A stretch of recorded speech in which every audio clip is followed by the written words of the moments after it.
Hello and welcome to Glasgow Doors Open Day's Digital Festival. This event will begin soon, but first we have a brief housekeeping message. So that you can get the most out of this session, we'd like to point out a few features of Zoom. By clicking on the buttons at the bottom of the Zoom window, you will be able to access the chat room, and if you are in a webinar, you will also be able to make use of the Q&A function. The Q&A function is so that you can ask specific questions of the speaker, which they will be able to answer time allowing at the end of the session. Use the chat room to contribute more generally to the discussion or to share links and resources. When using these features, please mind your P's and Q's. Both will be monitored and recorded. Most sessions will be recorded and uploaded to Glasgow Doors Open Days Festival YouTube channel and website. If you're in a meeting, please make sure you keep your microphone on mute unless otherwise directed by the host. If for some reason the session ends unexpectedly or you lose connection, please just click the link again and wait to be let back in. Similarly, if the host loses connection, please bear with us. We will do our best to manage any connection issues as and when they occur, and may contact you by email if necessary. Thank you so much for joining us today. We'd love to hear about your experience of our digital festival. Fill out our survey to be in with a chance of winning a prize. Our survey is available at www.glasgowdoorsopendayfestival.org.uk/survey. We hope you enjoy this event.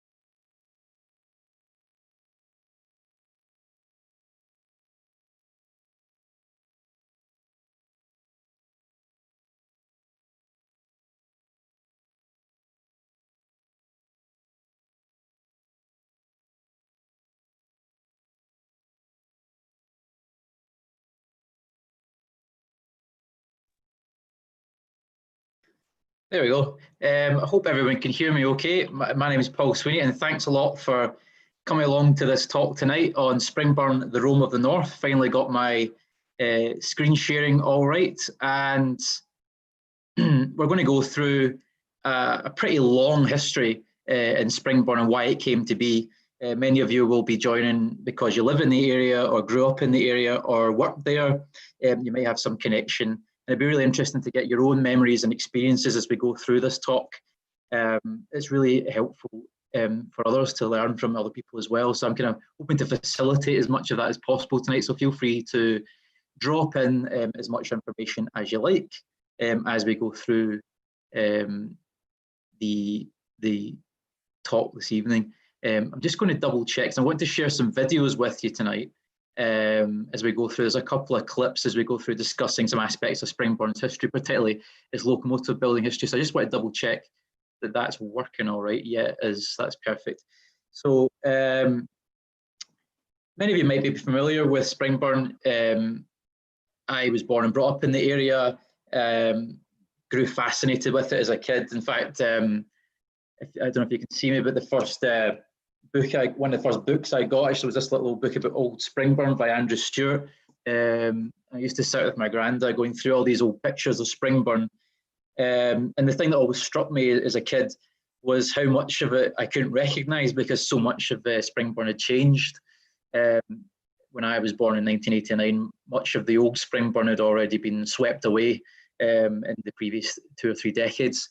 So I think my fascination was born of that book and a desire to sort of understand what was there, why was it there, and how did things evolve in the way they did to what I saw as a kid growing up in Springburn. So the curiosity, of course, is summed up by this title of the talk called The Rome of the North.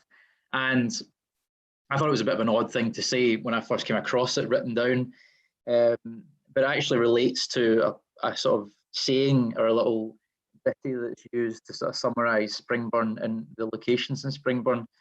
and that is this little poem here. So it talks about the 7 hills of Springburn, like the 7 hills of Rome. Born in Balgrave Hill, schooled Peters Hill, worked Keppock Hill, married Springburn Hill, sick Stop Hill, domicile Barn Hill, and rested Sight Hill. So it kind of covers every base really in Springburn, but it also refers to the preeminence of Springburn's locomotive building empire, just like the Roman Empire, where all roads led to the city of Rome, all railroads led to Springburn, and that's really the kind of crux of what we're trying to talk about tonight, about how Springburn exploded onto the scene of industrial Scotland in a very big way and made its mark around the world. Quite an incredible legacy, and we're going to try and discover some of that tonight. So my starting point, usually when I do my walking tours and doors open day, obviously we can't do the physical walking tour, is at Springburn Park, because probably one of the single most best preserved parts of Springburn, so it's very good to talk about how the history of the area evolved from that point. But it's also quite useful because it explains so much about what Springburn used to be. And if you were standing at Springburn Park 200 years ago, it'd be a very different environment. You'd be standing in a very rural scene. It would be farms, hedgerows, some country houses, an open cast quarry would be the features on the landscape. This huge swathe of industrial Glasgow that you can see before you in this contemporary image wouldn't be there. It would just be a rural environment. Of course, you can see at the bottom left the density of the city centre as it creeps out. But also what you can note is the railways that curve through the area, and this is really the harbinger of the big changes that would happen in Springburn and bring about big industrial shifts in the coming decades of the 19th century. And really, there was only a population around about this time of about 500 to 700 people at the start of the 19th century. But what I ask people on the walking tour is to imagine, if you remember back to the opening ceremony of the 2012 London Olympics, and there was this scene of this kind of nice rural farmland, and suddenly it exploded into this huge industrial metropolis with chimneys bursting through the stadium. Literally, that was what was going on in Springburn. It's kind of difficult to really encapsulate the sheer energy and the pace at which things were changing. Probably the best way of kind of alluding to it is something like that kind of film. And when you look at Springburn, this is 1858, even in the mid-19th century, it's still relatively rural. This is what now is Springburn Park. You can see New Mosesfield House there, Copmuir Farm on the right-hand side, and the old quarry, which is now the Rockery. And you can see that highlighted there as well. The real change that came about in the evolution of Springburn was the opening of the Glasgow and Garncurt Railway, the first, pretty much the first railway in Scotland. It was financed by Charles Tennant and Company of the St Rollot's Chemical Works, and you can see this forest of chimneys behind the railway line as it's moving. You can actually just see the steeple of Glasgow Cathedral peeking out, and the necropolis beyond this forest of chimneys. Of course, the largest of which was Tennant's Stock, and the largest chimney in the world at the time. And it was mainly engaged in bleaching and dyes, and production of alkalis for industrial Glasgow and beyond, and the weaving industry. So it grew out of the previous iteration of the weaving industry around the Calton area and around the cathedral district of Glasgow. And it drew a lot of its supplies along the Monkland Canal from Lanarkshire, and they decided to adopt the new railway technology as a means of being more competitive than using the canal for transportation. And that's really the first geographic example of the railways coming through the area. And it really was a happy confluence of a coincidence, really, that these railways that act as a confluence point around the Springburn area. The association began with this opening of the Glasgow and Garncurt Railway. Eventually, it was purchased by the Caledonian Railway Company, and it became the centrepiece of the Calais Railway, running into Buchanan Street Station, one of Glasgow's lost stations. Currently, the site of the Buchanan Street Station would be where Glasgow Caledonian University is. But of course, the Calais Works became a major industrial centre in Springburn as well, and that became the locomotive and carriage building centre for the Caledonian Railway Company. As we move through the 19th century, you can see the sudden explosion of activity from that rural scene at Springburn Park. You can see the huge explosion of industrial activity and urbanisation that crept through the area. So just to highlight this huge spaghetti of railway lines and sidings going through the area, it's quite hard to piece together how this all evolved and why this all came to be in the sequence it was. So I mentioned the Glasgow and Garncurt Railway of 1831, but it was quickly joined afterwards, about 10 years later, in 1842 by the Glasgow and Edinburgh Railway, built by the Edinburgh and Glasgow Railway Company. I was calling it Glasgow to Edinburgh just because of sheer bias. And it was later acquired by the North British Railway Company. And they built their first railway works to supply wagons and locomotives to the railway at Cowlairs. And that yellow box that you can see is the Cowlairs Railway Works, just off Carlisle Street, what is now Carlisle Street in Cowlairs. That was the first railway works built in the Springburn area. And shortly afterwards, you'd see tenements being constructed around it in order to house the workforce that would be working there, around 2,000 people working at it.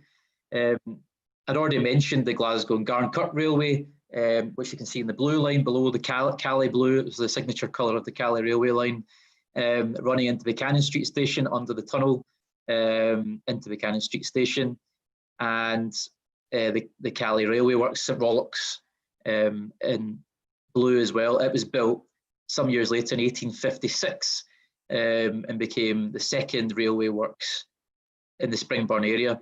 So when you think of industrial Scotland at this time, the two biggest companies in Scotland at that time were the North British Railway and the Caledonian Railway Companies. There were massive concerns, far bigger than anything else, shipyards or anything else. There were massive multinational companies equivalent to today. They had huge amounts of capital, and they invested in the Springburn area. So you see very rapidly a growth spurt in Springburn, with the population starting to grow. They're particularly supplied by labour from the Highlands and from Ireland. They're creeping in. Though there was a class structure that evolved in Springburn. In fact, if you look at Springburn Park, which sits at the highest point in Glasgow, you come down the hill into this kind of dense tenement district before you get to where the railway works are. But then even further down towards the Garngad area in Royston, that's largely where the least skilled workers, particularly from Ireland, would have lived. Tended to work in the chemicals industry. The more skilled working class would have worked in the engineering works of Springburn. The middle class villas and management houses further up the hill for professional classes and the management classes. So you've almost got written out in the geography of Springburn, the class structure of Victorian Britain. And it also reminds me of that sketch with John Cleese and the two Ronnies. They all look down on each other. But the kind of social apex of Springburn was around the park and the middle class villas of that area.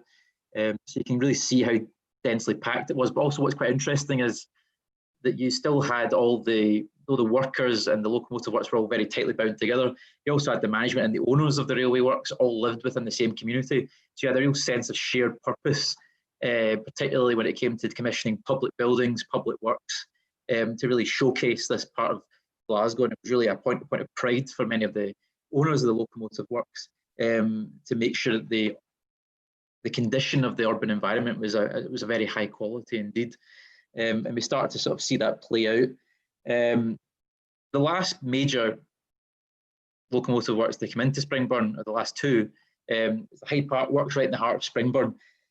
So Neilson and Reed and Company, or what became Neilson and Reed and Company, built the Hyde Park Works due to the expansion of their operations, which were originally, of course, at Hyde Park Street at Finnister-on-the-Clyde. Now, Walter Neilson was one of a generation of geniuses of Glasgow, entrepreneur, engineer. You see a lot of these people emerging in Glasgow. John Elder in Govan, William Pearce in Govan, William Rankin, the great pioneer of engineering technology, the first professional engineer, the first person to create an engineering degree course at Glasgow University, pioneering hydrodynamics, thermodynamics. Actually, this year is his 200th anniversary of his birth. He's buried in Sighthill Cemetery. You see this generation of geniuses coming to the fore in Glasgow around the 1840s, 1850s, with the coming of the railways, the huge opportunities commercially to use their newfound knowledge working in the workshops of the like Robert Napier, the father of Clyde shipbuilding. Walter Neilson is very much of that kind of incredible generation of people who basically catapulted Glasgow to the forefront of global engineering and grew Glasgow to become the 4th largest city in Europe. So he sets up a general engineering works on the Clyde, building all sorts of things for ships, for static steam engines, for all sorts of industrial purposes, but he decides to specialise in locomotive building in the 1850s, grows to such an extent that he decides to move his works up to Springburn. He brings in a young engineer, Henry Dubs, from Germany, who becomes his work manager. His existing work manager, James Reed, decides to leave the company and goes to work for Sharp Stewart Company in Manchester. And he then has a falling out with Henry Dubs, calling him a most disagreeable German, a pig-headed German. And they part company in the 1850s.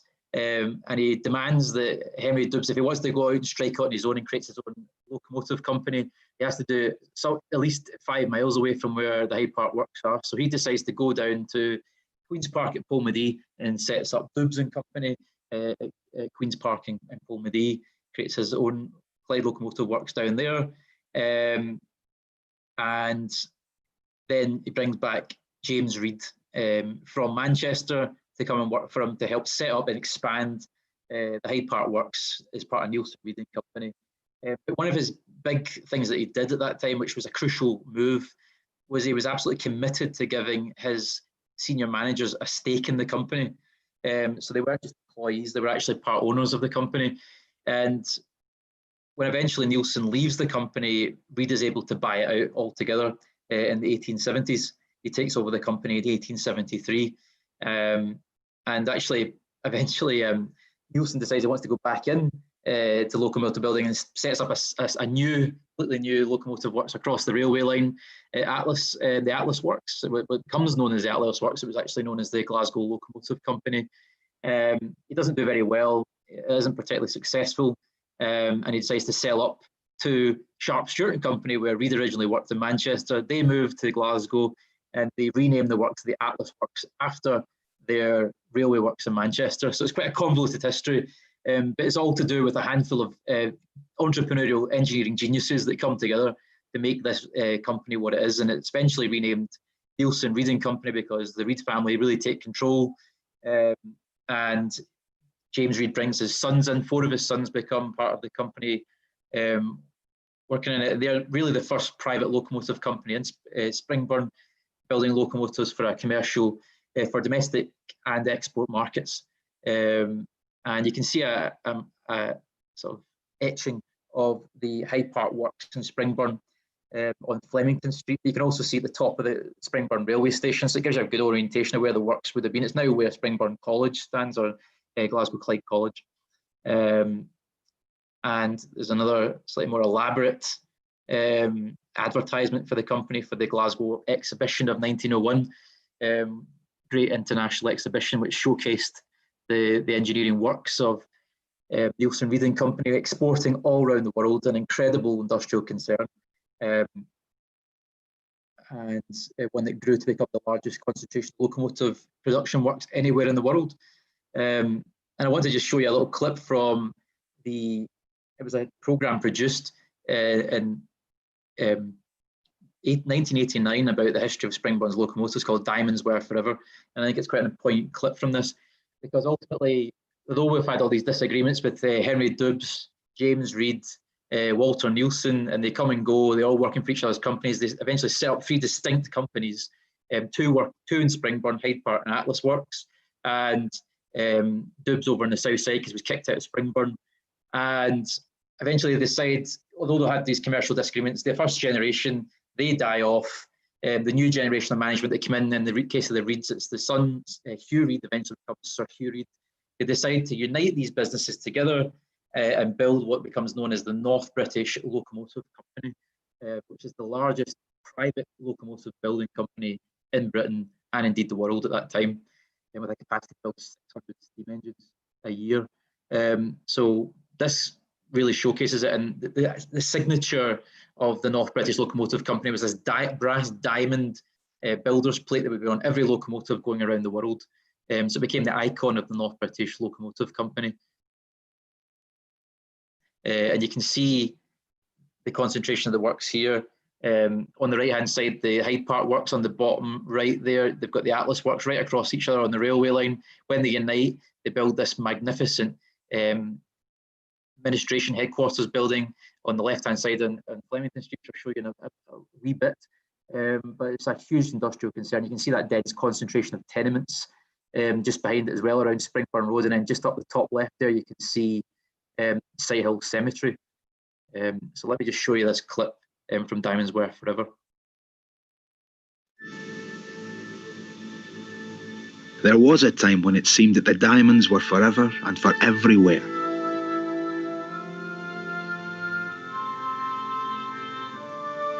When Glasgow was the second city of the empire, when the Clyde was the way from the workshop to the world, when where the oceans and their great ships ended, the railways and their steam locomotives began. There was a time when the future was another country waiting to be opened and linked by steam.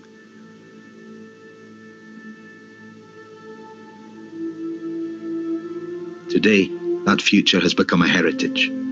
The giant crane at Finnieston Dock is a monument. The yardsticks that measure the confidence of post-industrial Glasgow are the skills and sweat of its past. Walter Nielsen, Glasgow engineer and entrepreneur, kept a diary to which in 1852 he confided land engines, high-pressure condensing engines, double-cylinder engines, marine engines, sugar-making mills, mining, gas and water machinery. I could do no good in continuing to take orders for such a variety of works. I made up my mind that I must confine myself to some speciality, and the choice seemed to be between marine or locomotive work. The choice was locomotives.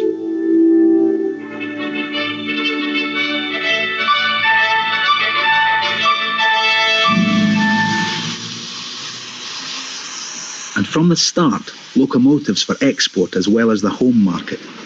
Locomotives for the New World, for Canada, Cuba and the South American continent. Locomotives for New Zealand to join that other Scottish export, people. Locomotives for Africa, where, with the discovery of diamonds of the literal sort at Kimberley in 1871, Europe ran riot in its haste to exploit. Nielsen's works manager and partner was a German, Henry Dubs. Dubs left Nielsen in 1863 to set up his own steam locomotive company. His replacement was James Reed, a Scot who had trained in Manchester. Reed also broke with Nielsen to build his own locomotives. By the end of the 19th century, Nielsen, Dubs and Reed, the pioneers of Glasgow steam, were all dead. But they left behind them expertise and confidence. The companies they had created were the biggest in their field in Britain.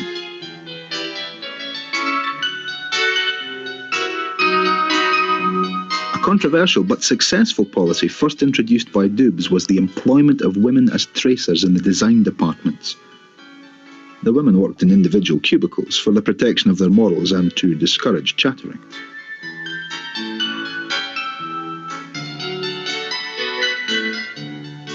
In 1903, the three rival companies amalgamated to become the Springburn-based North British Locomotive Company, the biggest manufacturer of railway engines in Europe, with a workforce of 7,500 and a production capability of 600 locomotives a year.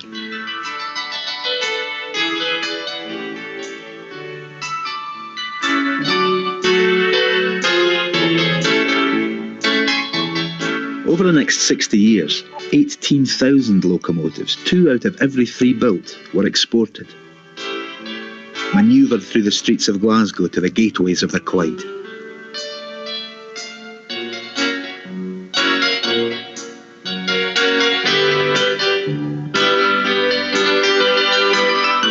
It had been that way from the beginning. with many engines specially designed for special tasks and extremes of climate and condition. This for the mountainous terrain of Cuba. This with spiked wheels and sleigh-like runners for the ice and snow of the Russian north. Built by Dubs and exported to China, the Flying Victory was to encounter unexpected obstacles. Bound coolies were flung across the railway in its path.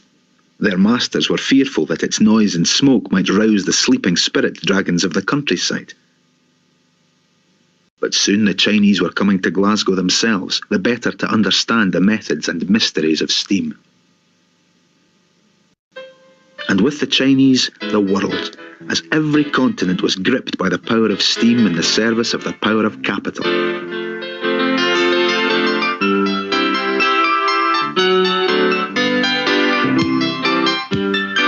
Heads of state, military and commercial leaders, potentates, princelings and puppets, all beat a path to Springburn.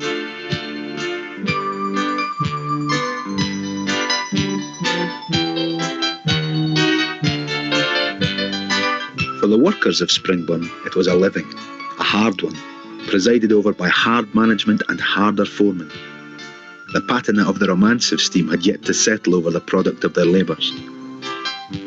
And yet, they must have watched these foreign dignitaries posing for their photographs beside their gleaming acquisitions and snorted with a certain bitter pride.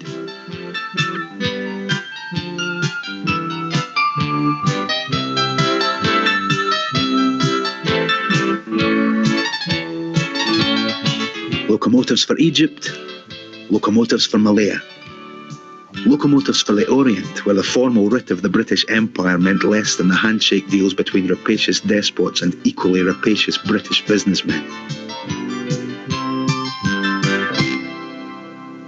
Locomotives for South America, a continent destroyed by neo-colonialism generations before the term was invented. All grist to the Springburn mills. All bread in the mouths of Glasgow workers and their families. Locomotives for India, a society and culture with which Britain's special relationship was a special licence to pillage. Locomotives for the Middle East, and a visit to Springburn by a well-known blower-up of railways, Lawrence of Arabia.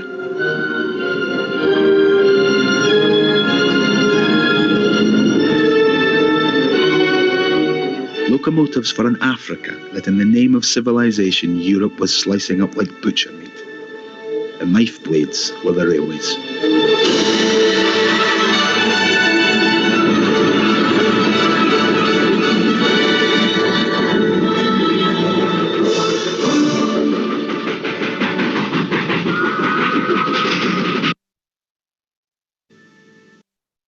So I think that summarises the scene at the end of the 19th century, this huge industrial concern, the first generation of locomotive geniuses that came together in Springburn and built this huge industry, which was exporting all around the world to the British Empire and beyond, had pooled in a vast amount of labour into the area. By the time of the turn of the 19th century, you had over 12,000 people working in the locomotive works of Springburn, Cowlair, St Rollox, Hyde Park and Atlas. Huge industrial concern, the expansion of the population going from around 700 at the early 19th century to over 30,000 by the turn of the 20th century. So a huge expansion was going on in Springburn at that time.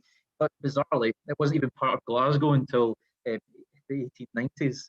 So this is what this map is showing, the way in which Glasgow itself, its boundaries, they were expanded.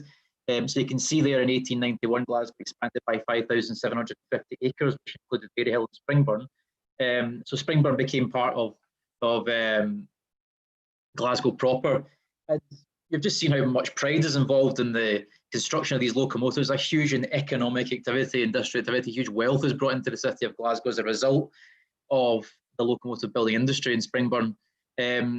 So there's a real concern that Springburn needs to be given its due status as a new borough, as a new district within the city of Glasgow.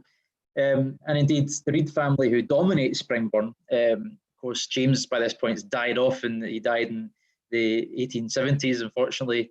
sorry, 1894 he died on the golf course at St Andrews. But he, his son built a new mansion at Belmont House at the highest point in Glasgow, just at Springburn Park. So you can see Belmont at the top of the image there. In 1889, it was later expanded in size, and as with many industrialists of the Victorian era, James Reid and then his son Hugh sought to give something back to the local Springburn community, and it's a pattern just like we saw in other parts of Glasgow at the same time, such as Elder Park in Govan, the Pearce Institute in Govan. You see similar activity happening in Springburn as well with the Reid family. And one of the key things they want to do is set up a public park in Springburn, just conveniently enough outside their house, which isn't bad going. But James Reid made an offer to the Glasgow Corporation in the autumn of 1891 of a bandstand. He got Walter McFarlane just down the road in Saracen Foundry on Hawthorne Street, commissioned this beautiful bandstand for the park, and said to Glasgow Corporation, "I've got this bandstand. Would you be so kind as to look at actually creating a park in the area to situate it in?" And the corporation agrees. Indeed, the corporation minutes from 1891 agree the land on the estate of Mosesfield and Copmuir Farms would be very suitable as a recreation ground from the district. So 50 acres of this land is laid out in the spring of 1892. And it's the highest park in Glasgow, but also the last Victorian park laid out in Glasgow. So in a way, it's the best park in Glasgow because it's learned from the mistakes and the lessons of all the other parks that have been designed and built out in Glasgow. And you have the great patriarch of Springburn here, James Reid, actually born in Ayrshire, in Kilmowers in 1823, served his apprenticeship in Airdrie and also in Kilmarnock. As I mentioned, he went to work for Walter Neilson, ended up in Manchester, and then came back up to Springburn in 1863 to build the Hyde Park Locomotive Works up. This brand new works had just been set up in Springburn in 1860. Later becomes a partner in the firm, takes control of the firm, brings his sons in, and becomes well established as a kind of industrial dynasty in Springburn. And by the turn of the 20th century, the Reid family is very much the kind of godfathers, if you like, of Springburn's civic and cultural life, and indeed are big players in the city of Glasgow itself. Mentioned Belmont House, which they built as their mansion, but also they donated the public halls of Springburn, the land for Springburn Library, which was a Carnegie Library, extensions to Springburn Park later on, the Winter Gardens of Springburn Park, Little Hill Golf Course, and of course when he died in 1894 playing golf at St Andrews, I'm sure he thought he'd done not little to contribute to the growth and prosperity of this community, and such was the public regard that they decided to raise a statue to him, funded by a local newspaper campaign. And this is a good example of one of the great contributions that the Reid family made to Springburn, helped to finance the public hall of Springburn. And of course, this is all part of the agenda when Springburn becomes part of the city of Glasgow. They're saying, we need these facilities. We're not going to take anything less than world class. We demand to have a public hall in Springburn to hold public gatherings for the community, and public meetings, recitals, school plays, etc. And indeed, such is the kind of frustration with Springburn's haughtiness that Baillie Samuel Chisholm, when he's laying the foundation stone in 1900, refers to the people of Springburn as the petted and spoiled children of the corporation. So they're clearly a little bit frustrated at the amount of demands that are made being made by Springburn at this time, being part of the newfangled district of Glasgow. The halls themselves were actually commissioned as a result of a competition, which was managed by the city architect Alexander B. MacDonald, who'd also laid out and designed Springburn Park. And his protege just conveniently won the competition, William B. Whitty, and he would later go on to design Springburn Library and indeed the Mitchell Library. And it opened on the 16th of May 1902, and later a beautiful pipe organ was added in 1905. You can see it there. This magnificent pipe organ was added into the halls. And this is actually the original programme, beautiful silk-lined programme from 1905, which someone found in their attic and handed it into the Springburn Winter Gardens Trust to hopefully form part of the new museum. So you can see there the programme of that evening. Sounded like a cracking night. Maybe we could try and recreate it one day. but we're missing the public halls to do it in. We'll need to try and find another venue. It was continued as a public hall right up into the 1960s, when it was converted into a sports centre, mainly used for gymnastics, five-a-sides, weightlifting, and tennis, badminton, etc. And fortunately it closed down in 1985, and it was basically left to rot until 2012, when it was suddenly demolished. But you can see the original blueprints, the elevation to Millerbank Street, sort of beautiful open windows. It had a programme of sculpture from James Sheriff, which included goddesses holding locomotives and wheels from locomotives. It had the coat of arms and a great sort of programme of cherubs holding these ribbons with garlands and saying song, music and story, which kind of symbolised the purpose of the building. The lesser hall to the right-hand side as well, so it had two main halls in the building.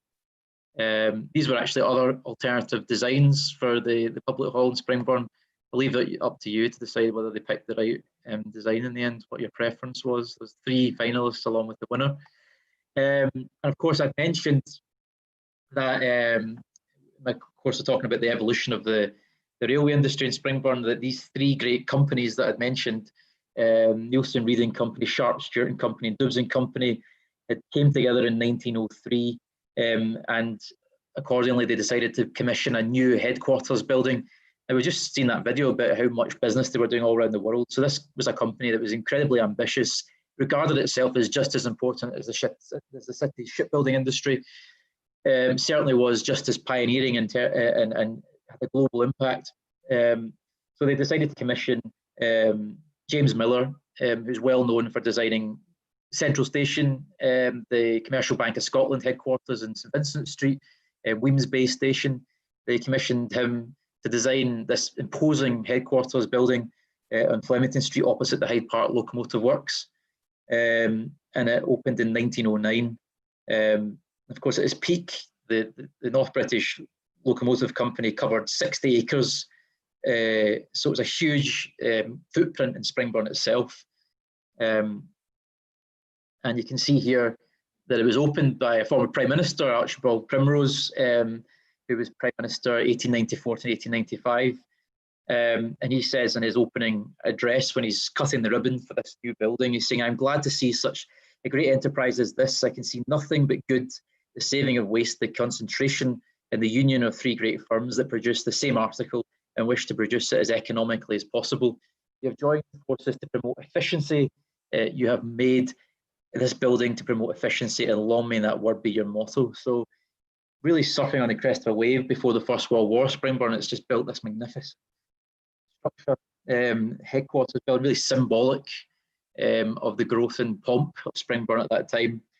And you can see here the programme of sculpture on the outside, magnificent entranceway, sculpture of a North British locomotive, Atlantic class locomotive with chains and haulage gears bursting out the top of the doorway there between the 2 arches, the broken pediment.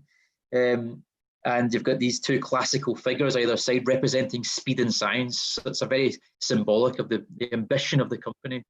And as you go in the doors, you have this magnificent oak hallway with a sweeping grand staircase. So it's like walking into the first class of an ocean liner. It's this magnificent building leading up to this grand boardroom on the first floor. There were administration and recreation facilities on the first 3 floors, and then the drawing offices would be further up the stairs as well. And you had a direct staircase from the boardroom right up into the chief draftsman's office on the upper floors. So it was all designed very neatly with a huge quadrangle in the middle as well to let as much natural light in as possible to facilitate the purpose of locomotive design and building. And you can see here, of course, a special visitor was referenced in the film, King Faisal of Iraq visiting with Lawrence of Arabia to his right, the little guy on the right, with the Reeds and William Lorimer, who was the chairman of the company at the time. He was visiting just after the First World War ended in 1918, and he was actually brought there by Lawrence of Arabia as a distraction because he was meant to be attending the Paris Peace Conference, the Versailles, where the Treaty of Versailles was famously signed, but also where part of the Sykes-Picot Agreement, the Middle East, the former Ottoman Empire, was carved up between the British and French empires. So Syria became French, Iraq became British. And it was basically to keep out of the way of this negotiation that was going on between the two governments, because they didn't want him interfering. So they decided to run him around the UK, visiting various industrial works in Glasgow and beyond, to look at buying new equipment and infrastructure for the new Kingdom of Iraq, the new puppet kingdom, if you like. And this was one of the visits in his itinerary, along with John Brown Shipyard. And you can see a close-up of the NBLC, Northbridge Locomotive Company, locomotive there coming out of the front of the building, and the great programme of Speed and Science sculpture on either side. Amazing, it was built with this ambition that this was Springburn, it was going to be built with the same imposing ambition of the great commercial buildings in the heart of Glasgow along St Vincent Street. You know, they weren't going to be taking anything other than world class for this great industrial company in the heart of Glasgow. And you can see this magnificent tiled interior quadrangle that was to let as much natural light in as possible, but it could be the Palm Court of some great European hotel. You know, it's just stunning quality that was commissioned. And indeed, it wasn't actually fully ever fully really used. It was so big that it was never really fully used. But the company decided to give over the building to be used as a field or a temporary hospital by the Red Cross during the First World War, 1914 to 1918. So you can see here the quadrangle being used. It was sort of open day as part of the hospital where wounded servicemen were treated during the First World War. And you can see some of the recuperating servicemen enjoying a game of tennis out on this quadrangle. Some of the matrons and orderlies around. Sadly, this great veranda structure is no longer there, but it just shows the sort of sheer magnificence of the building. It's obviously latterly used as North Glasgow College and is now a business centre. Sadly, Hugh Reid's youngest son, was killed at the Battle of Ypres, and he was so bereft by this, they decided to commission a special memorial stained glass window after the war ended. And you can see there the crests of various regiments of people who'd served in the company, who'd went off to fight in the First World War. Quite a large number were killed in the First World War, and as a memorial to them as well, with the names of those who'd perished. In fact, his great granddaughter, Joan Reid, got in touch in 2016. She now lives in Ireland. She's in her 90s.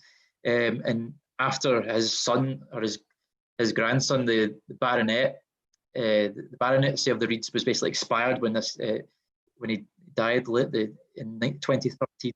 And they were clearing out a safety deposit box in a bank in Glasgow.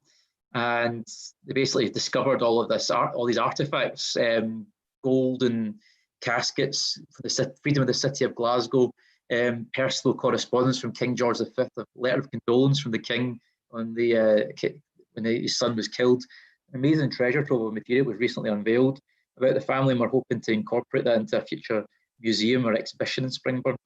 And to look at the contribution that the Reid family were making, that's the great bandstand. That, of course, was the basis for laying out Springburn Park. And, you know, this is part of a whole agenda in Victorian times of public health in Glasgow. 1859, the first public health legislation that led to the formation of the City Improvement Trust in Glasgow, the Glasgow Parks and Galleries Trust. Glasgow employed Joseph Paxton, one of the leading landscape architects of the day, to advise on laying out Kelvin Grove and Queen's Park. So there's a huge amount of expertise in the city at the time Springburn Park became laid out in the 1890s. So it was building on the experience of Kelvin Grove, laid out in 1859, Queen's Park of 1862, Alexandra Park of 1872, and then Victoria Park of 1887. So Springburn becomes the last big park to be laid out.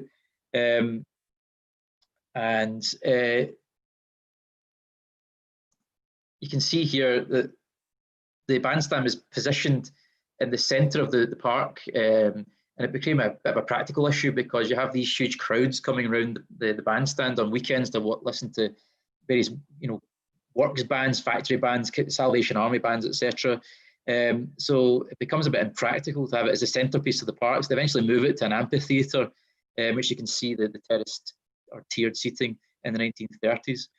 But what a magnificent structure. Sadly, it was unceremoniously scrapped by Glasgow Corporation in 1968, along with other bandstands in Glasgow, including Elder Park, just seen as no longer useful. People didn't tend to go to parks to listen to bands anymore, so they didn't really have much sentiment about it. They just ripped it out and scrapped it. Very sad, really. And of course, the next great contribution that the Reeds make is the laying out of the Winter Garden at Springburn Park in 1900, which is a huge contribution. You can see here, this before the Winter Garden is laid out, you can see the situation of the bandstand on this great avenue between Belmont House and Broomfield Road. You can see the model yacht pond as well, and you can start to see these middle-class villas along Balgrave Hill as well start to be positioned. And you have here Stobhill Hospital, which is laid out as part of Glasgow Parish Council in 1904. It's a competition-winning design by Thompson and Sandilands, laid out with a water tower because of the elevation of the site, which is still an icon in the north of the city. And it was quite a compressed site. So the Springburn Park itself became a key part of the grounds of the hospital. So you had a lot of patients convalescing, visiting the park. But you can just see the magnificent nurses' home, which faced out onto the park, sadly now demolished for a car park in the 1990s. It's also lastly the maternity unit at the hospital. If anyone was born at Stobhill, he'd have been born in that building there, including myself in 1989. The clock tower survives as a B-listed building. It was recently at risk. Fortunately, I was able to lead a campaign the last year to get it fixed up and re-illuminated. So it's now lit up at night again, and it's quite a beacon in the area again, fortunately. You can see here the construction of the clock tower with the fitting of the water tanks inside, and then put the clock faces on the top. And also you have this beautiful arts and crafts style superintendent's house. So the medical superintendent of the hospital would have had this lovely house to have lived in, still there. It's one of the listed buildings on the site, and the NHS are looking to refurbish it, thankfully. You can see there the layout of Stobhill Hospital, which was also used during the First World War as a military hospital. It was requisitioned by the Royal Army Medical Corps and used as a military hospital, and indeed a railway line, the Lanarkshire and Dumbartonshire Railway, ran right around the back of the hospital. Originally had a siding to bring in coal and other supplies to the boilers in the hospital, but they decided to build a special wooden platform in the hospital where they brought in specially converted ambulance trains, so they'd run soldiers directly from the Channel ports who were wounded in France north into Glasgow into the hospital, largely in secrecy, so that the population wasn't demoralised. But the hospital was pretty much converted to that use throughout the First World War. Over 4,000 patients treated there throughout the hospital until it was handed back in 1920 to the civilian use. You can see the restored clock tower there, a magnificent edifice. It's nice to see it refurbished and restored. And that's a visual of Belmont House that I had mentioned was the Reed family house. And when Hugh Reed died in 1935, he bequeathed the mansion to Stobhill Hospital for use as a children's home in memory of his wife, Marion Bell Reed, who had died in 1913. So the Marion Bell home became part of Stobhill Hospital and was later used as a nurse's living and training quarters and as a meeting room for the hospital's board of management. Fortunately, it was vandalised and then was demolished in 1986. So again, it's no longer there, this great kind of termination point, Pond of View, if you like, at the end of the park was terminated in 1986 with demolition. All you can see that's left of it is two sandstone pillars on Belmont Road. So a fairly unceremonious end for it. But you also had the continued evolution of the park. You had the laying out of bowling greens, which is still there. Marion Reed actually was a keen bowler and dropped the jack to launch the bowling greens in 1900. And they further expanded the park with 15 acres at Copmuir Farm. Laid out a cricket oval. It was one of only 4 parks in Glasgow with a cricket oval still there. And a hockey pitch. Eventually they had tennis courts. So it was a really hub of recreation. What's quite interesting in this picture here, which shows the winter gardens and the bandstand, is they had these little iron fences around all the lawns because, of course, before mechanised lawnmowers, they used sheep to keep the grass in check. So they actually graze sheep in these pens. And given the level of cuts to the council, might be a strategy for keeping the grass cut in the park today. Maybe we need to go back to full circle with our model of more sustainable maintenance. And of course, you can see the model yacht pond here in the park, with these kind of glorious sort of Victorians in their crinolines and Sunday best perambulating around the pond, with these great yachts in the middle. Also, the structure behind is actually part of the Copmuir Reservoir, which is part of the waterworks of Glasgow, the distribution reservoir for the north of the city. Of course, it's the highest point in Glasgow. It's still there, actually, though the buildings behind have actually been demolished. So it's a subterranean reservoir. It's still in the park. You get a better view of it here from this aerial photograph from the 1930s. And you can see the pond, the bowling greens, the tennis courts, and the winter gardens, along with the reservoir and Stop Hill to the top left. And of course, you've got these management villas down the bottom as well. A great sharp relief from this picture of the 1950s as well, which shows you the density of Springburn, its locomotive works down the bottom left, and then creeping up to Springburn Park and the villas along Balgrave Hill Road and Broomfield Road. But also on the right-hand side, you see the layout of the cottages at Balornock and Gormulloch as well, because obviously after the First World War, homes fit for heroes, the passing of the first housing acts, with the Wheatley Housing Act in the 1920s, 1924, you see the layout of new model suburbs. And one of the difficulties that Springburn had, of course, was part of the rent strikes of 1915. Rent controls were imposed on private tenements in Glasgow. So these areas in central Springburn become increasingly dilapidated because of lack of factoring going on in the area. So the solution the corporation has for new houses is to actually just build completely new estates like Balornock and lay them out. So you can start to see the beginnings of that new housing being constructed in the area to the right-hand side, which is much more spacious than the densely packed tenements on the left-hand side around the spaghetti of the railways going through Springburn. You get a better view of that as well. Looking across, you're looking from the east to the west across Springburn Park, so you can see you can see St Martha's School actually on the middle left there. You can see how that's all starting to be laid out as part of that new housing developments and the huge density of the city beyond. Quite remarkable. So you can see through the 20th century, the increasing use. You start to see the model yacht pond used for pedalos. Bandstand removed, it's amphitheatre, so you've got this nice plant beds around it, and you've got the statue of James Read at the top with the water tower, Copmuir poking out. The winter gardens. Of course, by the 1960s, you've got the construction of Balgrave Hill, and then the rock garden, which was the old rockery. The rockery itself, of course, was originally a sandstone quarry, and Glasgow famously has two types of sandstone, blonde and red sandstone. A large section of the blonde sandstone buildings before the 1890s, and Glasgow would have been hewn out of the sandstone in this quarry, which is now the rockery of Springburn Park, before the red sandstone was brought in from further afield with the advent of the railways. And of course, Hugh Reid standing astride Springburn, looking over his sort of imperial domain, if you like. This statue was commissioned in 1903. It was as a result of the Springburn Gazette newspaper's campaign to suitably commemorate James Read had been such a massive figure in the evolution of Springburn. Sadly died in 1894. And the statue is just extraordinary. It's sculpted by Goscombe John, and the nature of it is showing him grasping plans of a locomotive. He's wearing these chains of office of Dean of Guild. He's got great, it shows his public spiritedness and the plaques around the outside as well. So he's named as James Read of Auchterarder in the Hyde Park Locomotive Works, born 1823, died 1894. Although he was born in Ayrshire, he bought a huge farm in Auchterarder, but the family ended up living right up until 2013 when his ancestor died.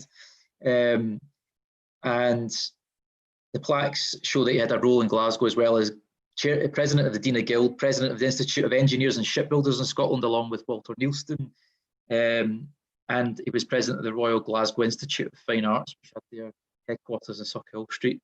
The statue itself is enclosed by this beautiful wrought iron railings. and it's been restored in recent years, so it's in fairly good condition, and it's B listed. So it's a great monument to symbolise how much this man and his family contributed to Springburn. And you can also see here where the bandstand was originally situated, this Doulton pillar, which marks another great contribution of the Reed family, which was the former ball recreation ground, which was just off Springburn Way, where the current sports centre and leisure centre is in Springburn. It was created in the early 20th century as a sort of model recreation ground with swings and roundabouts and various other things for kids to play on. And it was the centrepiece of it was this magnificent glazed terracotta fountain. Sadly, it was obliterated with the creation of the Springburn Expressway, but this pillar was survived and it was moved up to Springburn Park. You can see the design of it symbolises a Mercat cross. You've got this unicorn on the top, which is a historic Scottish symbol for a Mercat cross. So it's symbolising Springburn's mercantile ambitions as this great industrial centre, because the right to hold a mercat or a market in Scotland was a huge sign of commercial prosperity. So this sort of fountain was designed to symbolise that. You can see it here in its original configuration. The Ballgrave Pleasure Ground, it actually had compass points either side underneath the unicorn. Had symbols of the 4 home countries: Ireland, Scotland, England, Wales. Had busts of Robert Burns, James Watt, these great engineers and poets and literary figures. It had these big kind of carp fish coming down onto it, which have been spouts for the fountain. And then on the outside of the fountain, you had symbols of locomotives and ocean liners and all these kind of things that were built on the Clyde. You can see this scene. This would have been taken from, basically, if you were standing outside Springburn Leisure Centre today and turned towards what is now the Springburn Expressway, this would have been actually what you'd have looked like, what would have looked like. So you're looking over towards Boston Park, and you can see these magnificent kind of crow-step gable Gothic terraces, which were built as a model village for the railway workers at Cowlairs. And of course, as part of this, you've got this layout of the Ballgrave Recreation Ground, which was obviously obliterated by the new expressway through Springburn in the 1980s. And you can see looking the other direction towards what is now Springburn Shopping Centre. So you can imagine what that would have looked like, roughly where the swimming pool is. And of course, here you have Moses Field House, which is one of the original farmhouses in the park. It was actually originally built for a bookseller and publisher in Glasgow, and I'll show you a little film about how its heritage is actually born of the locomotive industry. It also is the pioneering site of where the first motor car in Britain was built, the Johnston dog cart. So not only have you got the pioneering work of the locomotive engineers, you've also got the early construction of motor cars in Springburn. And I'll just show you this film, which was made by Chris Leslie around about 2009.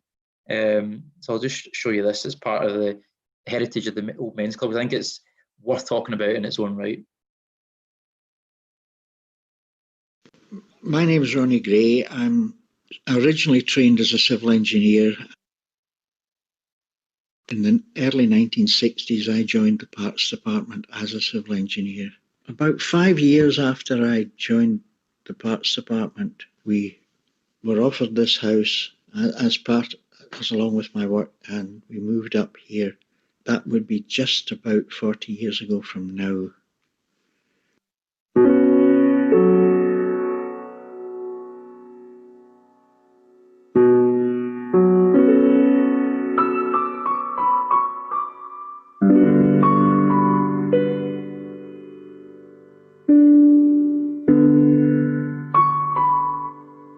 The house was built in 1838 for a Mr. Duncan, who was a bookseller and publisher in Glasgow. We think he was marrying for the second time and wanted to bring his wife to a new and larger house. The house was designed by David Hamilton, who was about the leading architect in Glasgow in the first part of the 19th century. He did many buildings from all over Scotland: Lennox Castle, extensions to Hamilton Palace, Nelson's Column in Glasgow Green, and various other buildings all round the city. He didn't last terribly long before he snuffed it, and his wife was left on her own. She stayed here for a while on her own, and then she had a break-in, and she chased the robbers down Balga Hill, allegedly firing after them with a shotgun. However, following that, she moved out, and the house was vacant for several years before it was bought to be the manse of the Springburn United Presbyterian Church. The minister here was a Mr. Johnson, and he was minister for many, many years. His son, George Johnson, was an engineer. He formed a sort of menage with various people, his cousin and others, called the Mocar Syndicate, and they set out to build themselves motor cars. The first car was known as the Johnson dog cart, and it's allegedly the first motor car actually built in Scotland, and it was built here in the yard of Mosesfield House. There was a reading room which was used by elderly men right up to the time of the Second World War, along with museum exhibits which were ran from Kelvin Grove and shown up here. However, they moved out and decided not to reopen the museum after the Second World War. The reading rooms expanded into becoming the men's club. I think has been on the go continuously since about 1946. They've had their ups and downs over the years, though they've still managed to keep it going with a fair number of members.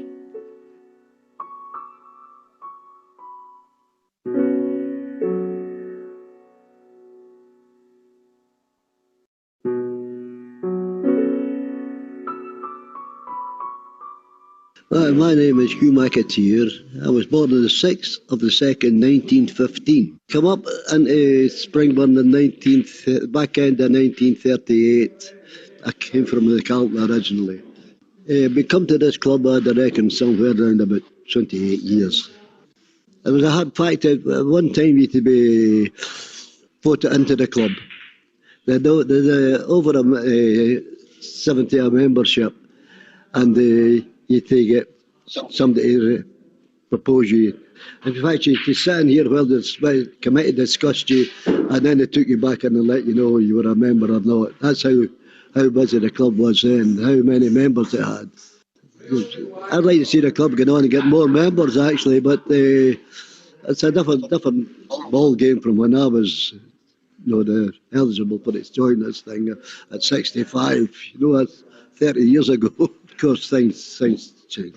Everything changes, I don't know. It was just a pleasure to come to the place every time, and it was a haven, for somewhere to go when you were retired. Between the bowling club in the summertime, and then when the bowling club was closed, you had this place, which was actually great. We thoroughly enjoyed it. I've lost so many friends all over all those years. People I can now I'm talking to, you can sort of recall, and there are not so many members nowadays, unfortunately, but they're all great fellows. I've been in Springburn since 1956. After I'd done my national service in the RAF, I came out and I met a girl at the dancing from Springburn and got married. And the cooperative at that time was the done place to have a reception down in Springburn Road. I've been coming here for about the last 4 or 5 years.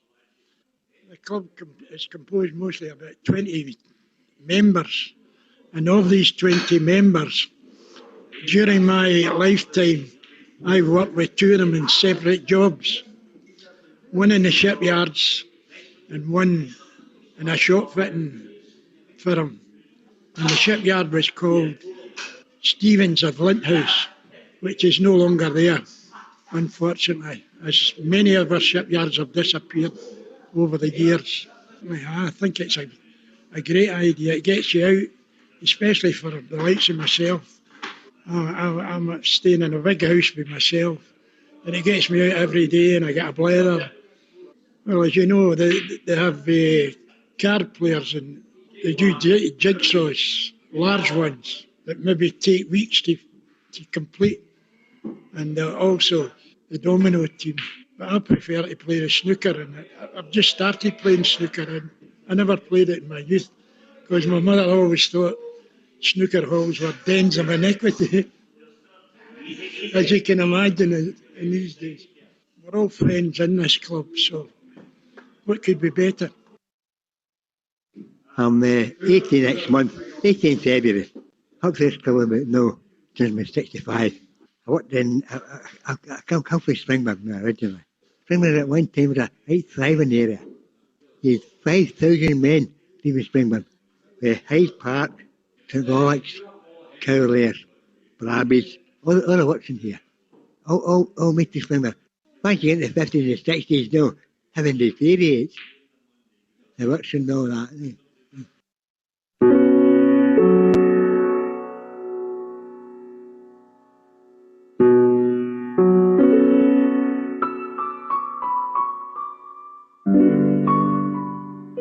The glass house was built in 1912, partially funded by the Reid family, but mainly by the council. The winter garden continued in use largely unchanged until one day following a storm, a large portion blew out, and on examination they found that the astragals that held the glazing in place had rusted away, and only 80 layers of paint were holding them in place.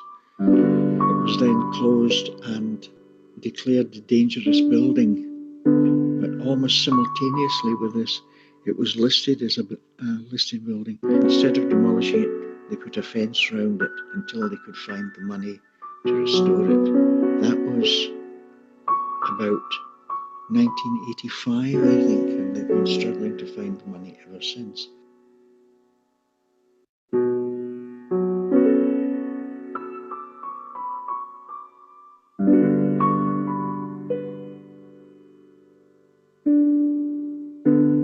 Well, see, summer, it was completely different. You had no high flats, no nothing. It was one of the best parks in north of Glasgow.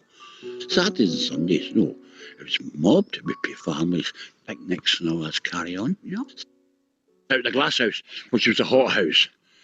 It used to be a favourite during the summer and winter of everybody going in there for this and the heat and all that carry on, you know, the old plants and the palm trees and all that carry on. There are a few cages of bird cages and that carry on. I mean, you know, it's now a buckfast restaurant. You know, getting it, you know. The way the corporation demolished the whole of Springburn. It was a working class place. I mean, don't get me wrong. It was never residential. It was a working class because of the Atlas Works, the NB Loco. Then you had the Cali down the thing. Then you had Clares. So it was and of course the cleaning sheds, the Eastfield, the railway. So all these are still the same. But now the Eastfield's still operational as a railway. There's no Clares, it's just a more or less industrial estate, you know. And then of course there's no NB Loco, and there's no NB Loco, and there's no Atlas Works. That's now all. That's where the college is, and etc. And that, you know, that's all changed. You know, there's been coming and going, because when Cumbernauld was created, quite a lot when it went from Springburn to Cumbernauld, the new estate of paradise. And then they went to East Kilbride. They went to East Kilbride and that. Another place of paradise. To the good? I suppose, yes. But is it to the good? Because they devastated Springburn, the corporation, when they renovated this place. You know, or as I would say, I've used this expression before, they did more to destroy Springburn than Luftwaffe could do during the war. I was saying this is 2010. I would say maybe about 10, 15 years. 10, 15 years I've been coming up here. Just for a game of snooker, just for a game of dominoes, and a bit of a giggle and a bit of a laugh. It's no longer, as you say, old men's club, you know. Oh, you're not political correct in this. Okay, but I like it. It's a good wee club. We're a crab at lots, but they go on fine, I think. We're okay.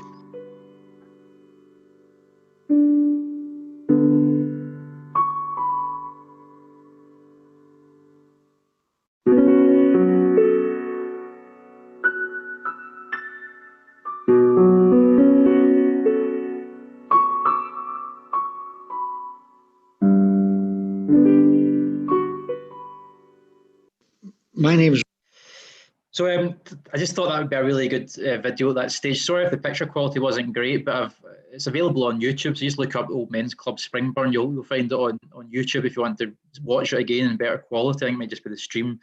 But hopefully you heard that okay.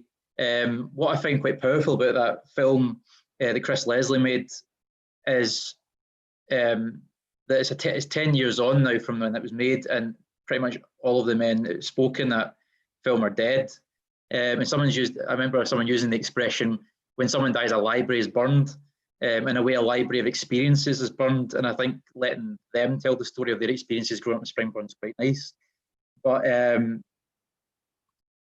Ronnie Gray, who was mentioned in the film, he's still there. He lives upstairs in Moses Field House, which is a fantastic building. Sadly, in bad state of repair, considering its pivotal role in the development of modern automotive industry in Scotland and Britain. You think it would be given greater treatment. Hopefully, looking to see the building transferred from Glasgow City Council to the local housing association, and they would be better placed to maintain the building, be listed as it is.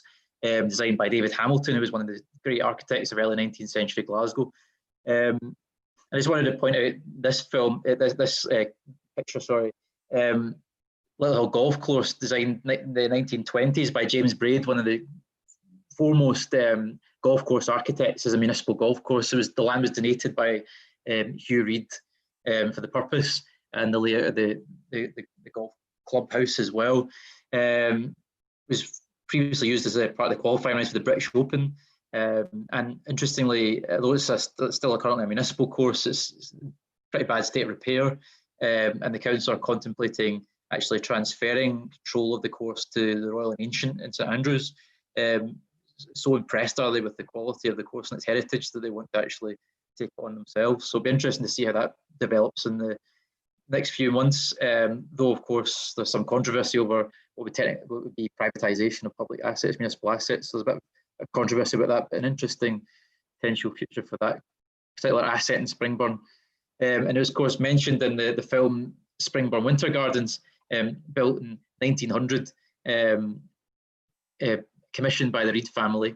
And you can imagine in the kind of smoke soot-drenched city of Glasgow at that time, this would have been a real tropical paradise. And you can see some of the pictures of it in its prime there. It was designed by Simpson and Farmer, who are based in Partick Bridge, also designed Tollcross and Queen's Park glass houses. And they were also involved with various domestic conservatories in Glasgow around the time, particularly in the bigger villas and places like Pollock Shields. You can see the interior there with these great palms and ferns in the kind of gallery that went around the first floors. You could get a good view of them, but you can just imagine this being a kind of Roman bathhouse style, humidity inside it. There'd been a real contrast to the grimy, sooty city outside. The dreich Glasgow winter to go into this kind of place. So a real showcase for Springburn and the kind of amenities that were available to the working class in Springburn at that time. A bit more of a colorized version of that image gives you more of an idea of what it would look like. Built in the style of a train shed, of course, so symbolic of Springburn's role in the railway industry. It looks like a mini St Pancras almost, or Queen Street. And it continued in popular public use right up until the 1980s. And unfortunately, at that time, as Ronnie said in the film, a major storm blew out a section of glazing. When they went to inspect it to try and repair it, they realised the structural damage to this building was much more severe because corrosion had rotted a lot of the astragals away from the frame of the building, the teak astragals that hold the glazing panels in place. So the whole thing was just a pack of cards ready to fall off. So they decided just to leave it. At that time, 1983, the city was severe financial constraints given the economic recession of the time.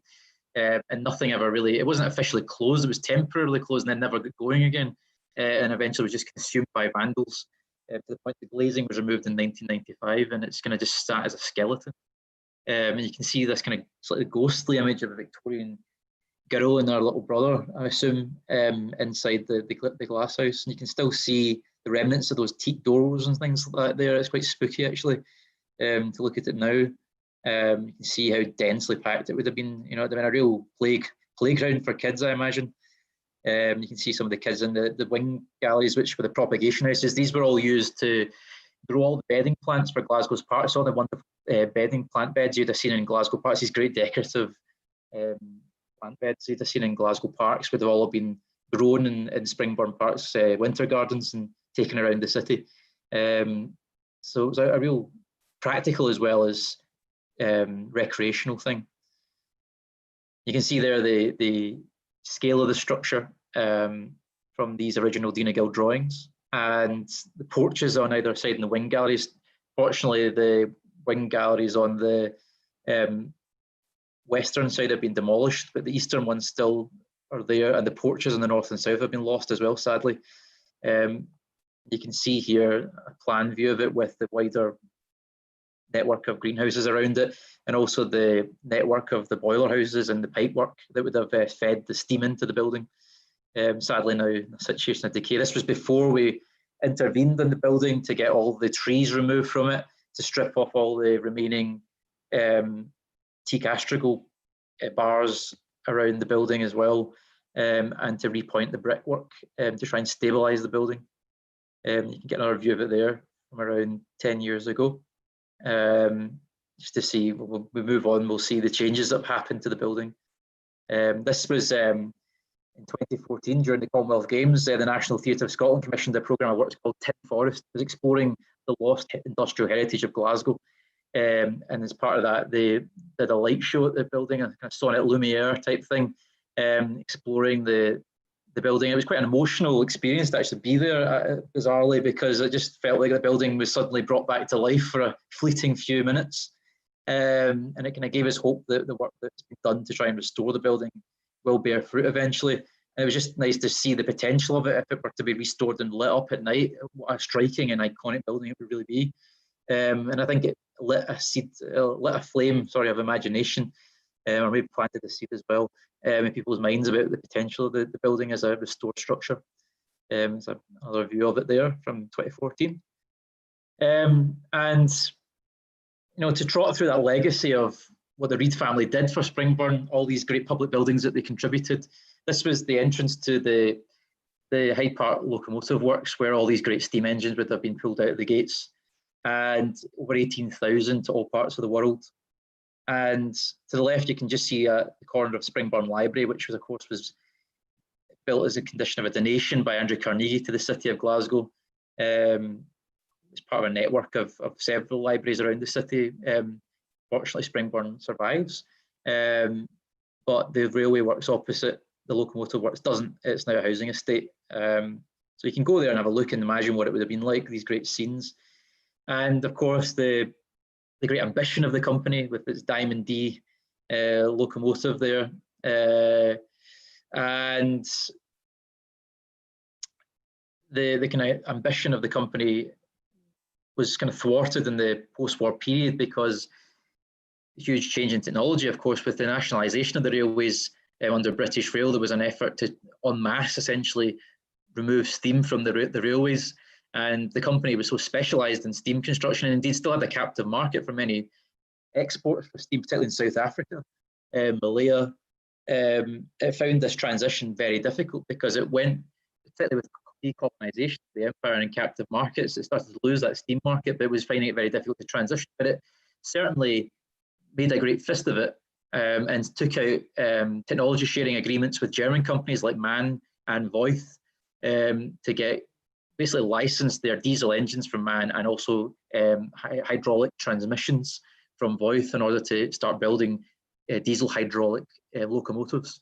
Fortunately, they proved to be very problematic, and they took a bet on a technology type that ended up not working, and the costs associated with it basically sank the company, and it ended up in liquidation in 19 1962, despite the valiant efforts, I may add, fairly, of the then Conservative government to try and bail out the company with Treasury grants, and also the efforts of GEC at the time to invest in the company. But unfortunately, the liabilities ended up massively exceeding the assets of the company to the point where it was just not salvageable. And you can see here this great ritual, one of the more modern diesel hydraulic locomotives being hauled through the streets of Springburn, just coming out of the Hyde Park Works into Springburn Road from Vulcan Street, I think it is.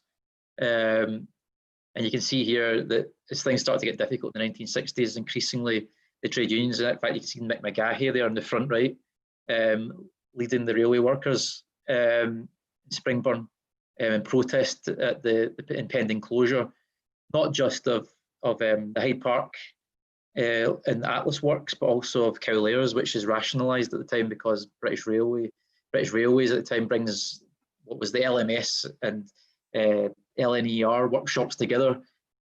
So that creates a massive overcapacity in railway workshops, and it means that Cowlairs, the first railway works in Springburn, closes down in 1969. But preceding that, the North British Locomotive Company collapses in 1962. So a real body blow to Springburn in the 1960s. You see 10,000 jobs wiped out, a real collapse in the economic foundation of the area, and that becomes a real problem. And I'll just show this clip from Diamonds Worth Forever that talks a bit more about why that might happen, and it features some of the workers at the MB Local reflecting on it as well.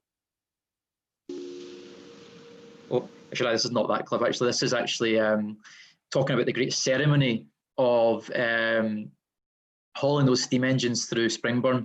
So we're going to watch this first, because this is actually George Wiley in 1987 recreated this in a version of a straw locomotive to recreate this great spectacle of the trains being hauled through Glasgow to the Finnieston Crane. And I sort of then burned the locomotive in a sort of Viking funeral to try and symbolise the loss of this industry to Glasgow, and asking the question, why did it have to end, and why could it have been saved? I think that is really the point of his public artwork. But watch this little clip about it, and hopefully you'll enjoy it. And the teaching of this parable is, if we can fool ourselves with minor absurdities, how about the big league?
Thousands of Glasgow-built locomotives were sent all over the world by men like Willie Dewar.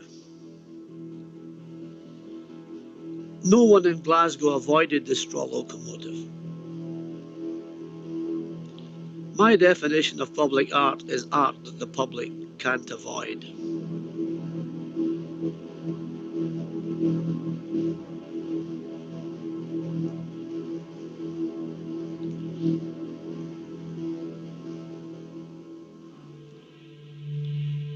Hanging over the empty Clyde, I think it got to the people. Some say there wasn't a dry eye in the house.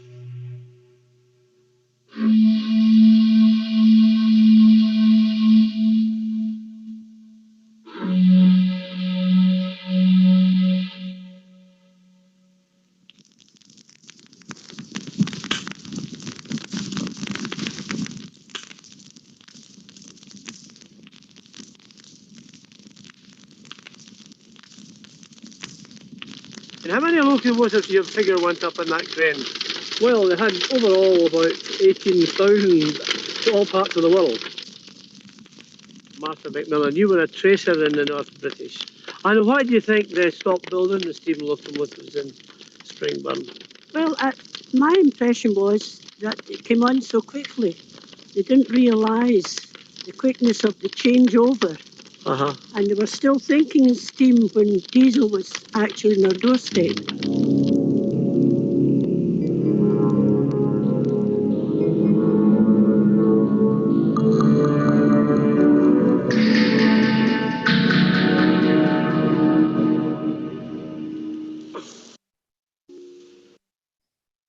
So quite an emotional change for Springburn to see these great spectacles of the locomotives being hauled out with the traction engines down to the Clyde ending. And Springburn kind of fell silent, really. It's a picture of the locomotive being dragged down through Rockvilla onto Garscube Road, down towards Charing Cross, and then down to the Finnieston Crane for export around the world. Yeah, kind of very tangible symbol of what Springburn's purpose was, and I think that loss was a huge psychological blow as much as anything else. But it's interesting to note the questions are why did it decline in the way it did?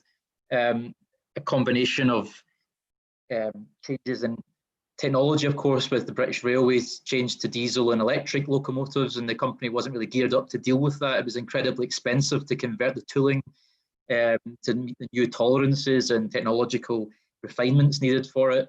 The workforce weren't well trained in that regard. They had difficulty with the technology transfer from the German companies they'd partnered with. Even just the attitude perhaps of the management as well, that the company was no longer driven by these kind of entrepreneurial geniuses like the Reeds and Nielsen and Dubs. They were driven by the board of shareholders, really. It didn't have the same entrepreneurial dynamism that perhaps it had when it first surfed the steam wave in the 1850s, and then the time it got to the diesel and electric wave in the 1950s, it really just struggled to adapt to that change, which is a great shame. But of course, there was also the issue that British Railways was buying a huge glut of new locomotives at that time, so it did cause a kind of feast and famine situation in the railway industry, and overcapacity was inevitable, and that rationalisation therefore would surely follow. And this excerpt from Diamonds Worth Forever kind of discusses that with some of the workers and more. History would say that the high noon of Springburn's day was already past when the North British Locomotive Company was formed. It never produced to its 600 engine a year capacity. International competition became steadily fiercer. The world was learning from Glasgow, and the world was finite after all. The economic downturns of the 20th century were scarcely compensated for by the demands of 2 world wars. Inflexible management bred an inflexible workforce. Failures of diversification, research and development, particularly in the field of diesel engines, were compounded after the Second World War by confused or absent transport policies for Britain, and by the advent of cars for the people.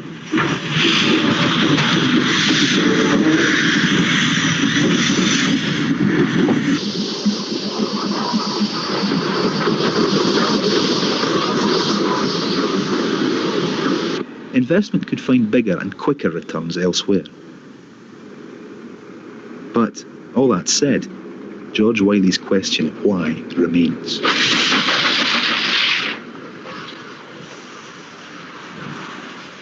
We knew, we could feel it ourselves, the work was getting very scarce. And we were the first to know in the office, because usually our drawings were drawn long before they went near the works at all, you see, so that we felt it first.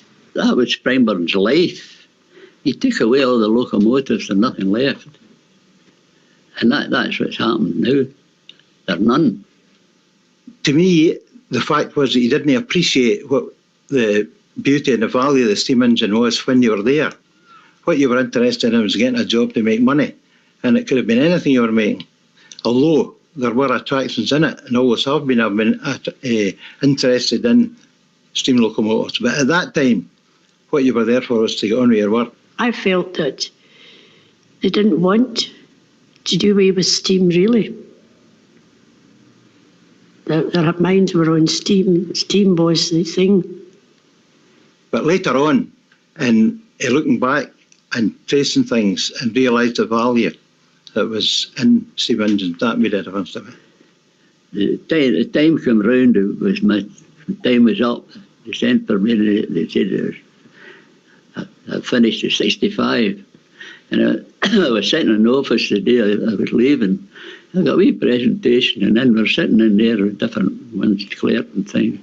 And I said, you folk are all laughing in here. He says, yeah, I'm going away. I said, just you wait. I says, now we well, this place is going to close. And I go away, joking. And it was true.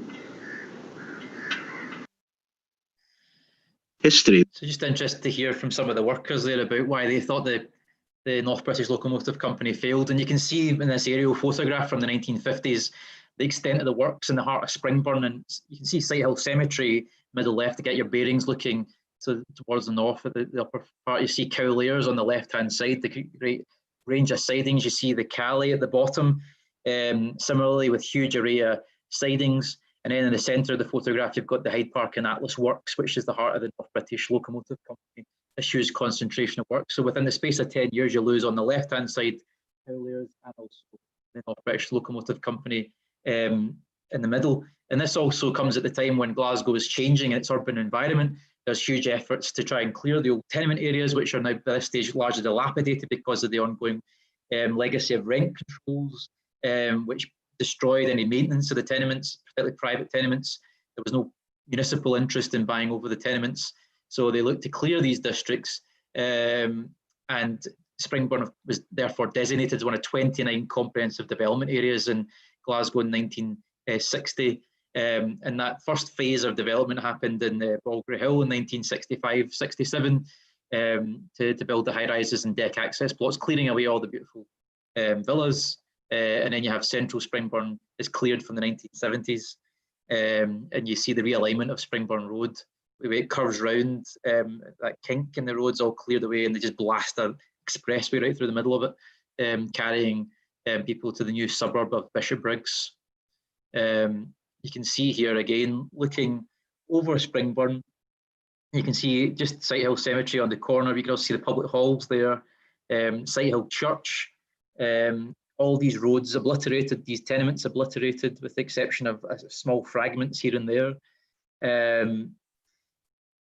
You can also see this kind of sawtooth roof building just next to the cemetery on the left at the bottom. That's actually the Glasgow Corporation Tramways first experimental power station to run the first electrified tram service in Glasgow from Springburn, Keppochell Road to Mitchell Street in the 1890s, before the corporation took full control of the tramway system and electrified the whole network with the building of Kingston Power Station at Spears Wharf in 1903.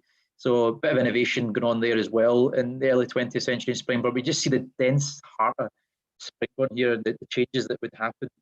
And unfortunately, with the advent of the full comprehensive development area in 1973, when the second phase of the heart of Springburn started, 85% of what you're looking at was demolished. An absolutely brutal intervention in the urban fabric of Springburn.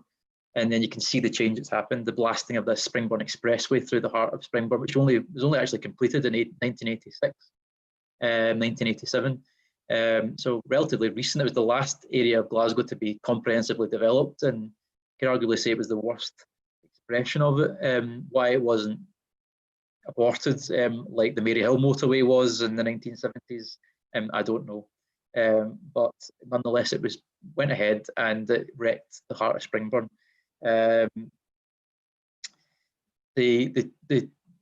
Just the kind of liquidation of the community, the statistics are fairly stark. Between 1971 and 1981, Springburn's population declined from 53,000 to 35,000, so a 34% decline. The number of shops declined from 339 to 93, a 73% decline. In 2010, the population was 25,800, a decline of over 50% from 1971. So you're basically the whole community fabric destroyed, streets, schools, churches, places of historical interest disappearing from the face of the earth. And even though, as I said, motorway building had largely been halted in Glasgow by 1980, because of public protest by organisations like the New Glasgow Society and others, the Springburn Expressway still was built during the 1980s in phases from 1980 to 1988. The Winter Gardens closed in 1983, the public halls closed in 1985. So, you know, you have the two-stage collapse of Springburn, basically. The 1960s, the industry starts to fail.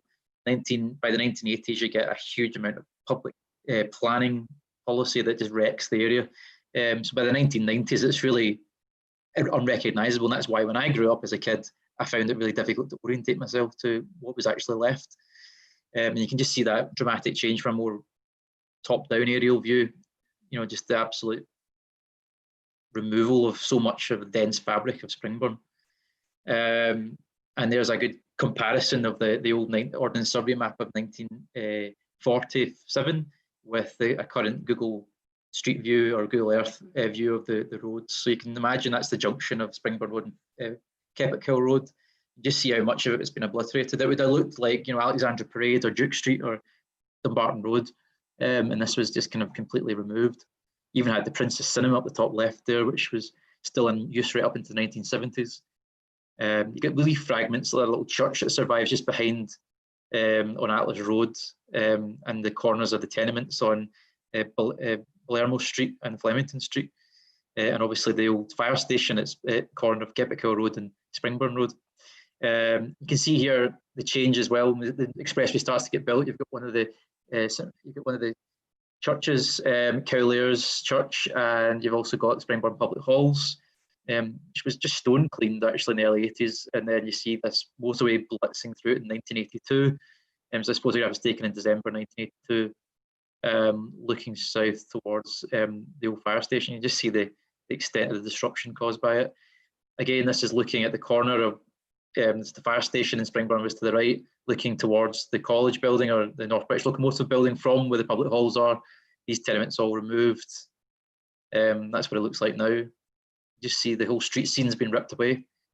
Of course, up towards Balgrey Hill, you see the first comprehensive development area at the top there with the high-rise flats, just the fragments of the old Balgrey recreation ground where that fountain was, all obliterated by the motorway going through.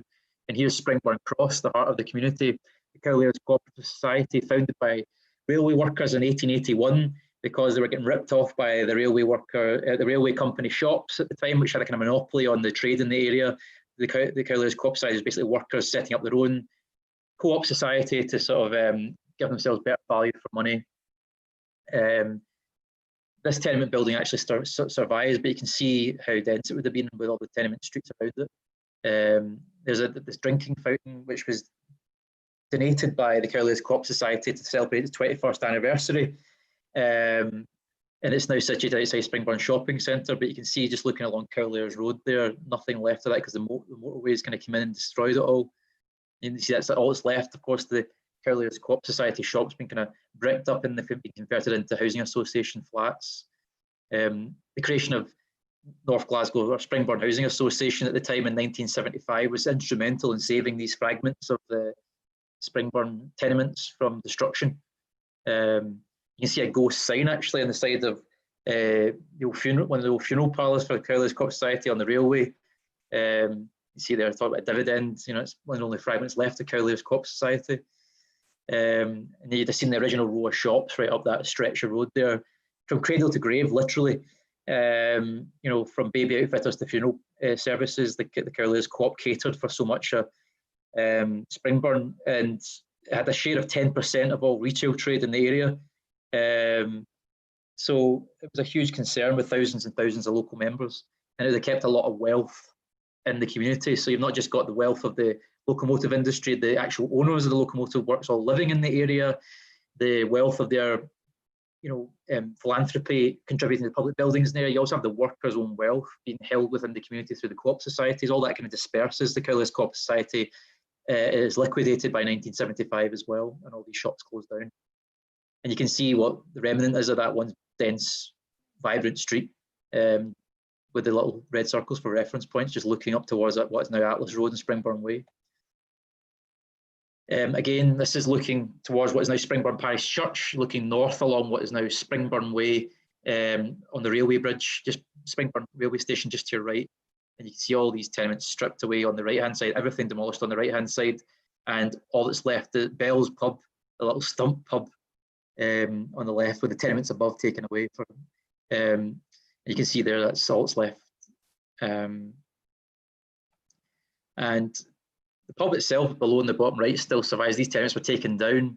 The reasoning being was they could see the council could compulsorily purchase the tenements, but it would be more expensive to compensate the brewers and the shop owners. So they decided to leave the shops kind of left as these kind of bizarre stumps. And you can see the huge range of buildings. So you're looking from Atlas Road, where the job centre is in Springburn.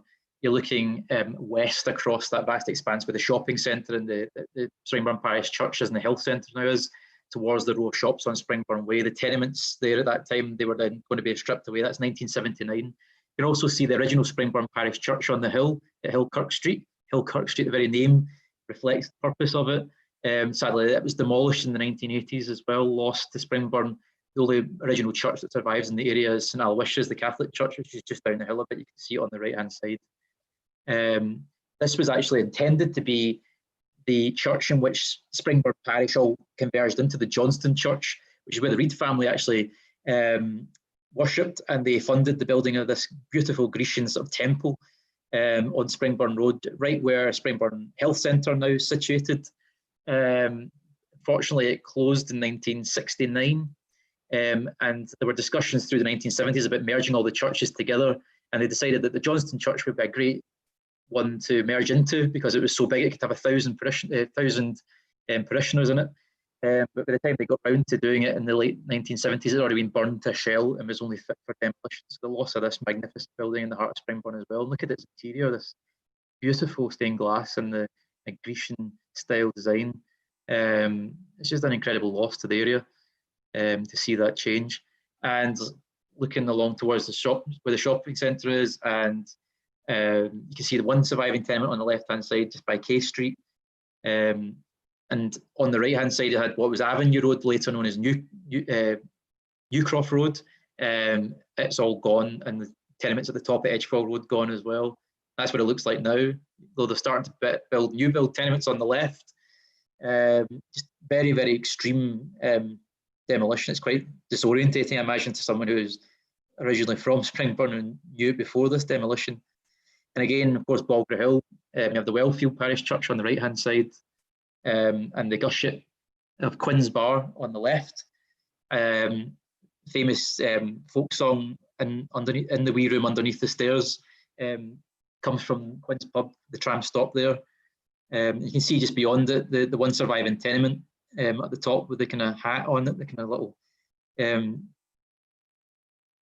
corner bay windows, and beyond it, the villas that would have been demolished.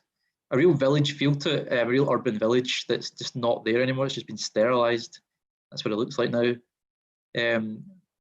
Was a primary school there on the right. Recently, it's been rebuilt as housing. And on Balgra Hill itself, with the park to the left, you can see the railings of the park on the left. This great range of villas. Now that's what it looks like. Nothing left of that, apart from one villa, the Mackintosh Villa. Bizarrely, Charles Rennie Mackintosh designed a listed villa in the heart of Springburn. Semi-detached. It was actually commissioned by Charles Rennie Mackintosh's uncle, and it was built in 1889, 1890, a year before Glasgow incorporated Springburn. So there's no record officially of Charles Rennie Mackintosh having built it, because the Lanarkshire records of which this was part was lost, but there's fairly decent documentary evidence that this was a Charles Rennie Mackintosh building. And so it was listed in the 1970s. It was his first commission, independently of Kepi's, which was the practice he worked for. It's called Redcliffe. It was known as Redcliffe, sorry. And still owned by Glasgow City. It's actually owned by Glasgow City Council. It was a parks department housing for park rangers, basically.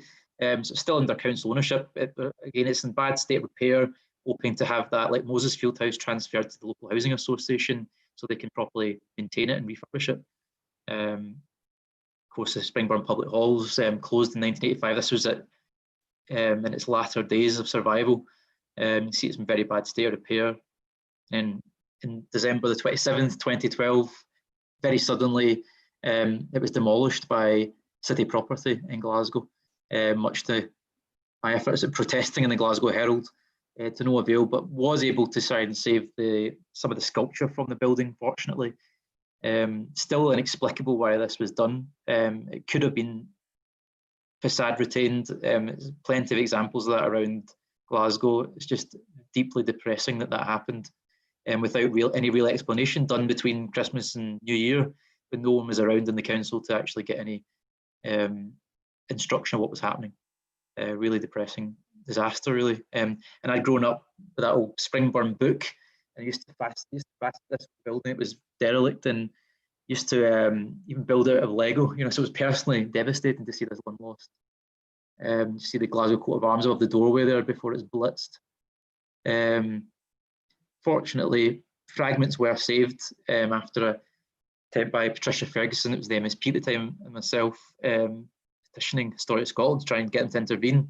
So some fragments of the coat of arms are salvaged, and the Greek goddesses that flanked the side of the building, the locomotives, the leaf spring, you know, symbolic of its purpose as the heart of this once bustling industrious community. Try and save those. So they're in 3 sections. Don't worry, they haven't been decapitated or whatever, or dismembered. But we're aiming to get them restored in Springburn, hopefully as part of the new housing development, which is currently under construction on the site of the public halls. If you go up there now, you'll see the steel frame rising next to it, and that's the idea of maybe reinstating the sculpture on the building. So we'll see how that goes in the next few months. And of course, we mentioned the Cowlayers works had been lost. The North British Locomotive Company had went bust. All that was left in Springburn at that time was the Cally, which was the second big locomotive works built in the 1850s.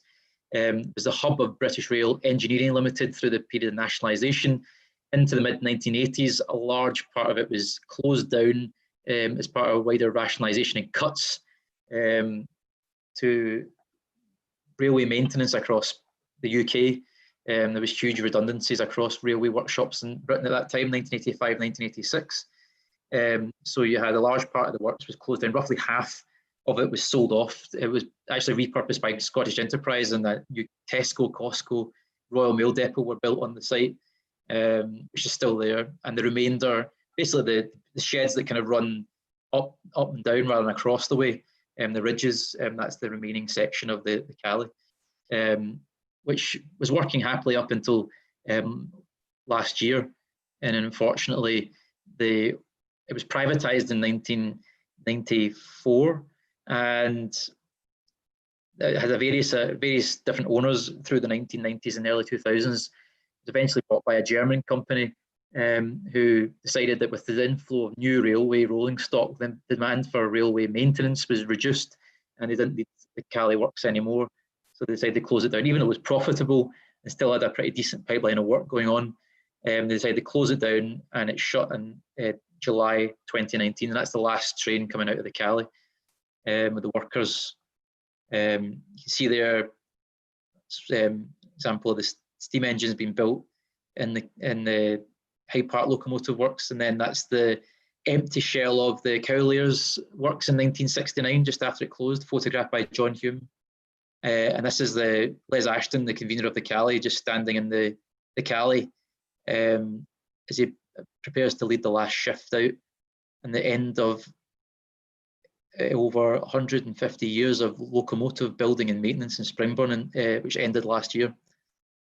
The very purpose of Springburn. So this was quite a charged moment, as you can imagine, standing there with them. I took this photograph.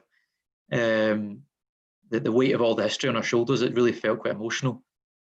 And you know, that's the picture of the workers streaming out of the Cally at the end of a shift. A sea of blue overalls, it would have been once upon a time, and then just to see the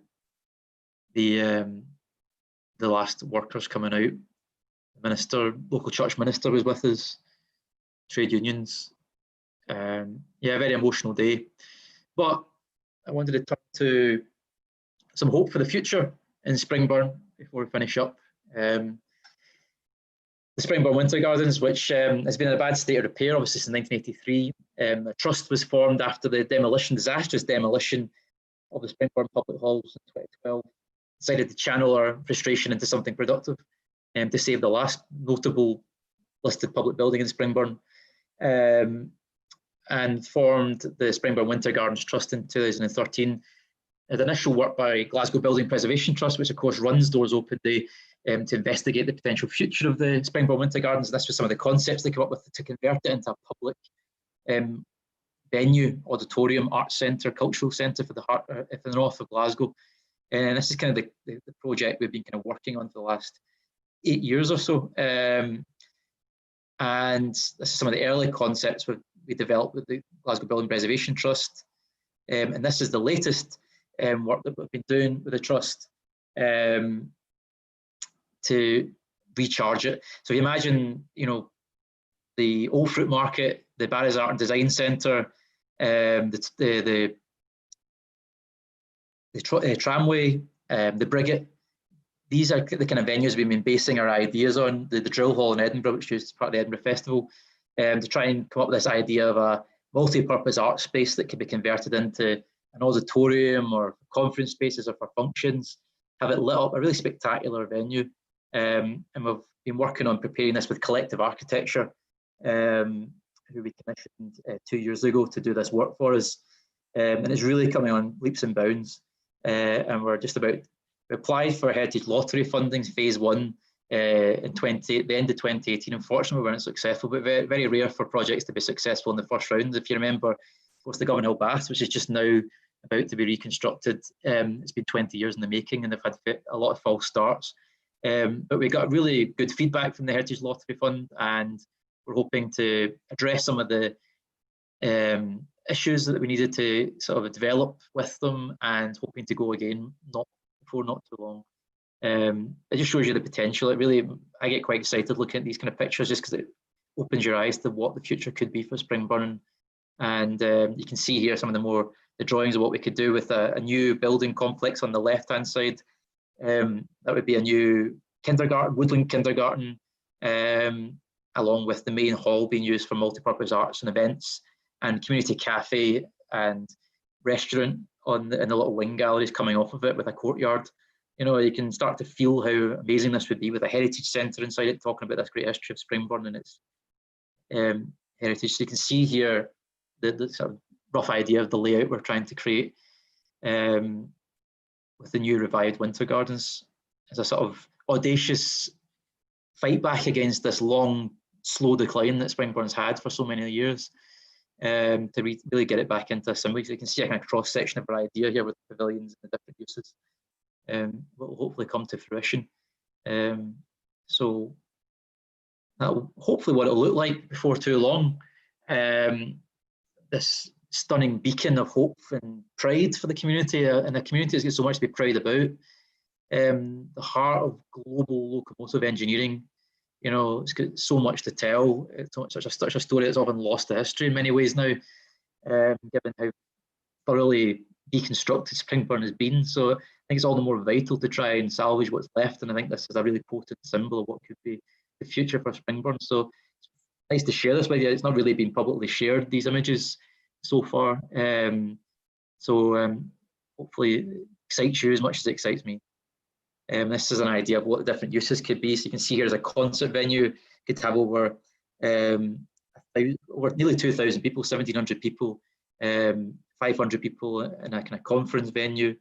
For a wedding, it could seat over 500 as well, and 1,000 people for an auditorium type setup. So really hopeful that this will happen. And I actually I remember back in 2014, I was speaking to King Creosote, Kenny Anderson, who did that wonderful film From Scotland with Love, which is currently on the iPlayer if you check it out. And he promised me that when this is opened again, he'll do that concert live From Scotland with Love as the opening event for the Winter Garden. So I'm hoping to book him for that one before not too long, hopefully. So let's hope this all comes together. It's a really powerful opportunity for Springburn, and it could really be something special for the area.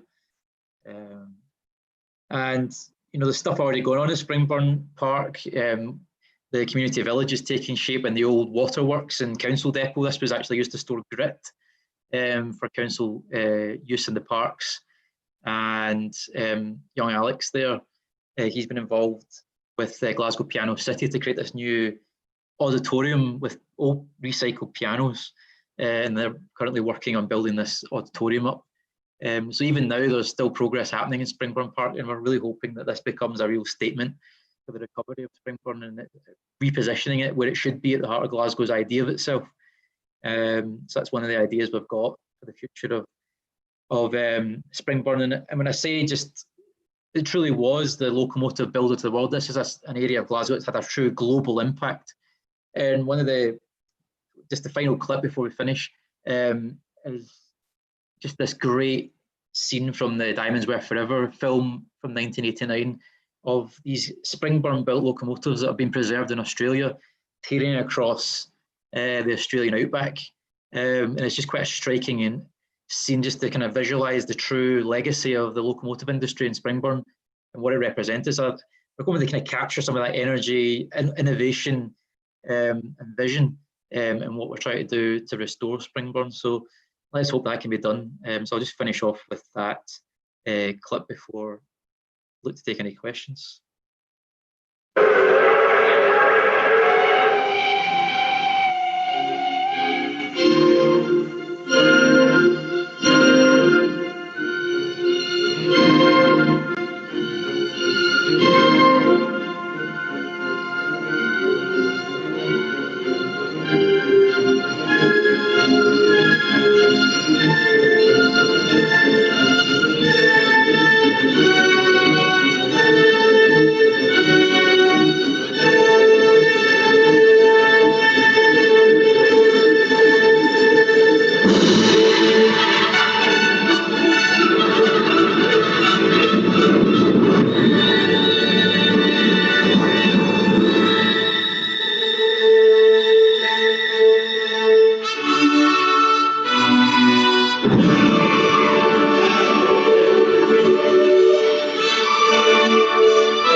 Take away the steam engines and there's nothing left. That was Springburn's life. So a bit of a sort of challenge at the end of that film there about whether Springburn can ever recover from the loss of its locomotive industry. I'd like to challenge that. It's quite an emotional end to such a long and proud history of human endeavour. But I think we need to capture that energy and try and channel it into something that can rebuild Springburn. So I really like this poster that was made for the Springburn Museum that kind of captures all the different fields of skill and energy and innovation that went into building not just our industry but a whole community. So hopefully you enjoyed that meander, maybe a little bit longer than I expected, but it's kind of on the 2 hour mark. So hopefully you enjoyed that walk through 2 centuries of Springburn's history, and the reason why it went from being a load of farmland to the northeast of Glasgow into the world's leading centre of locomotive building. Started with an accent of geography, infused with industrial and engineering genius, the labour and sweat and ingenuity of thousands of working class people, and gave so much to the entire world, really. So it's quite a story. So hopefully you enjoyed that. Thanks a lot.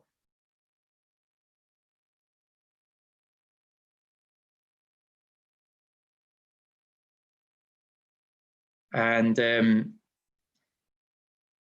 just to take some of the questions, I've got 3 questions. If anyone else wants to chip in, feel free.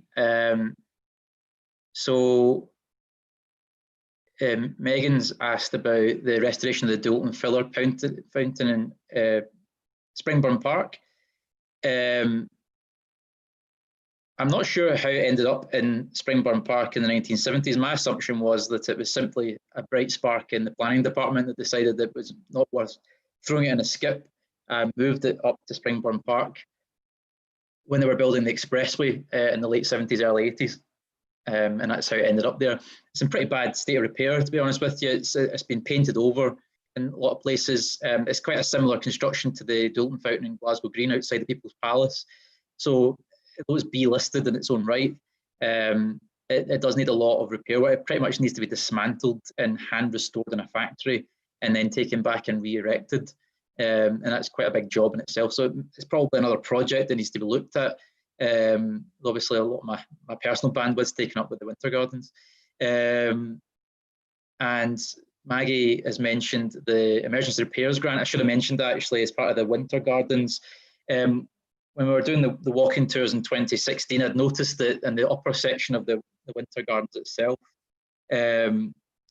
at the lantern at the top, so I'll try and, if I can, just nip back to a picture of where the Winter Gardens is. Yeah, so this kind of lantern structure at the top, the very top, the steelwork in it was in really bad state of repair.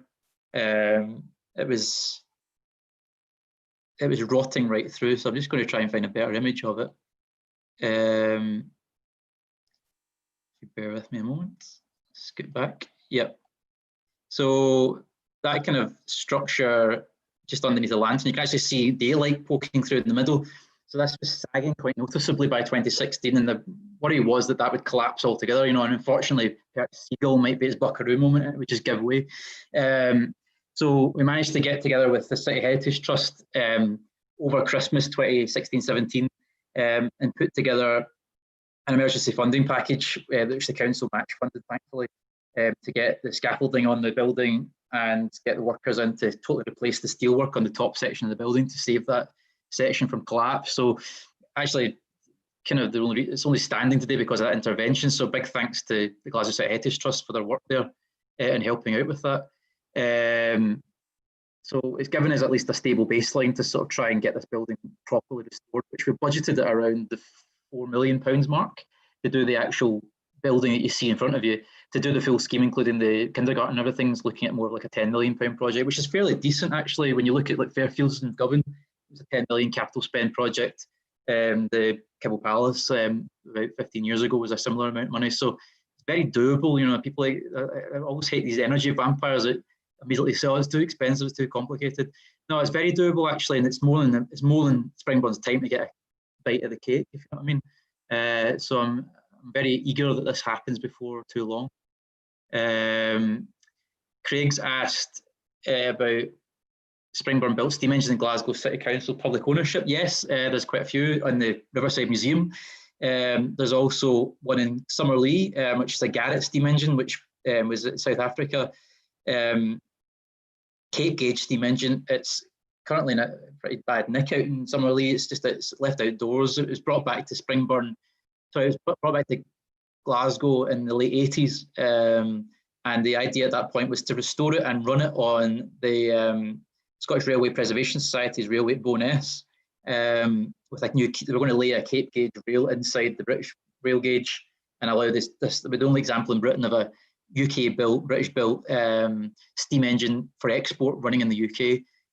But it's never got anywhere, unfortunately. It was John Hume was behind that, but it never got anywhere. But it's basically sitting up as a static display in Summerlee. I had an idea last year actually to bring it back to Springburn and get the guys at the Cali to restore it as part of a project to keep the guys working. Fortunately, the government weren't really up for doing it, just weren't wired into the idea. So it's not really went anywhere at the moment. Projected timescale for the restoration of the winter gardens. It's hard to say really because it's highly dependent on us winning funding bids. We're certainly keen to we're about to have another AGM for the Winter Gardens Trust, bring in new trustees, basically regroup, recapitalise on what we've done with the REBA Stage 1 the outline design and the Phase 1 Heritage Lottery Fund grant application, which is a huge amount of work in itself, hundreds of hours of work. Basically get that polished up and fix the bits that we didn't think we were competent on, mainly around bringing more community groups into the trust and sort of have housing associations and other groups that are highly credible so that you de-risk the project and get it moving. So we need more delivery partners basically to get it going, and that's what we're hoping to do in the next phase. John Farmer says he's recording it. Yeah, I believe the Glasgow Building Preservation Trust are going to make it available. I think you can watch it live stream on Facebook, and I think it might be available on YouTube as well, or on the Doors Open Day website. Somebody been very nice about walking tours for the area in the future. Carol, I do the walking tour every year. I've recorded a walking tour for Doors Open Day, which you can get on the GDODDF2020 app. So you download the GDODDF2020 app, you'll find my walking tour on that, so you can go around Springburn yourself. It goes into even more detail, believe it or not, than the talk I've just done. But I'd be up for doing other walking tours. Like maybe I should organise some when the restrictions over and we could do an actual physical one. I'd be up for doing that. Maybe the trust could organise that. But I tend to do a physical walking tour every year for Doors Open Day. I've done one every year since 2013. So yeah, Robin's asked that question as well. So yep, hang in there, Robin. Watch this space. Maybe hopefully get some physical tours going soon. Fiona has mentioned the train at Summerlee. Let's hope to bring it home to Springburn. Absolutely, great idea. Could be part of the whole Winter Garden scheme. Alistair is asking about Springburn built locomotives still operating abroad. Well, that film I just showed you at the end was an example of Springburn steam engines running in Australia. I don't know the full list, but there is a list. I think the train spotters out there know more than me about it, but there is lists available of preserved. I believe it's actually a North British Locomotive Society who have a much more detailed understanding of what locomotives are still around. Some are up in Bowness at the Scottish Railway Preservation Society. There's actually a group that are looking to restore the warship class type, class 22. You can see an example of it here, which is basically the locomotive that killed the NB loco in the end. They took a bet in the diesel hydraulics, which was a bad design. It was full of bugs. It was always breaking down. But there's a group in the south of England that want to actually build one from scratch. None of them survived into preservation. But there is a group. I think there's a couple of North British locomotives in York at the National Railway Museum, and various other heritage railways around the UK. There's quite a few in New Zealand, in South Africa, and Australia. I think there's some in. I think there are some in Cuba and in South America. And the Diamonds Were Forever film, which I took some of those clips from, actually has a whole big section where it goes around the world following where there are locomotives still working. Obviously that was 1989. I don't know if 31 years later they're still going, but it'd be interesting to maybe update that film. It was done for Channel 4 to see how many are still on the go. But certainly very emotional to see that, you know, that example of the locomotives from Springburn charging across the Australian outback, you know, from the gates of the Hyde Park Works, just where Springburn Library is, down through Garscube Road, past Charing Cross, down to Finiston Crane, and out to Australia. To see it, that they're still working hard out there is great, you know, just testament to the skill and workmanship. So that's, any more questions? Happy to take any more if anybody's wanting to come in. I think that's us. Well, if no one else is wanting to ask any questions, thanks very much for, oh, somebody's raised a hand, Bernie. You need to type into the chat if you want to contribute, if you've got it there.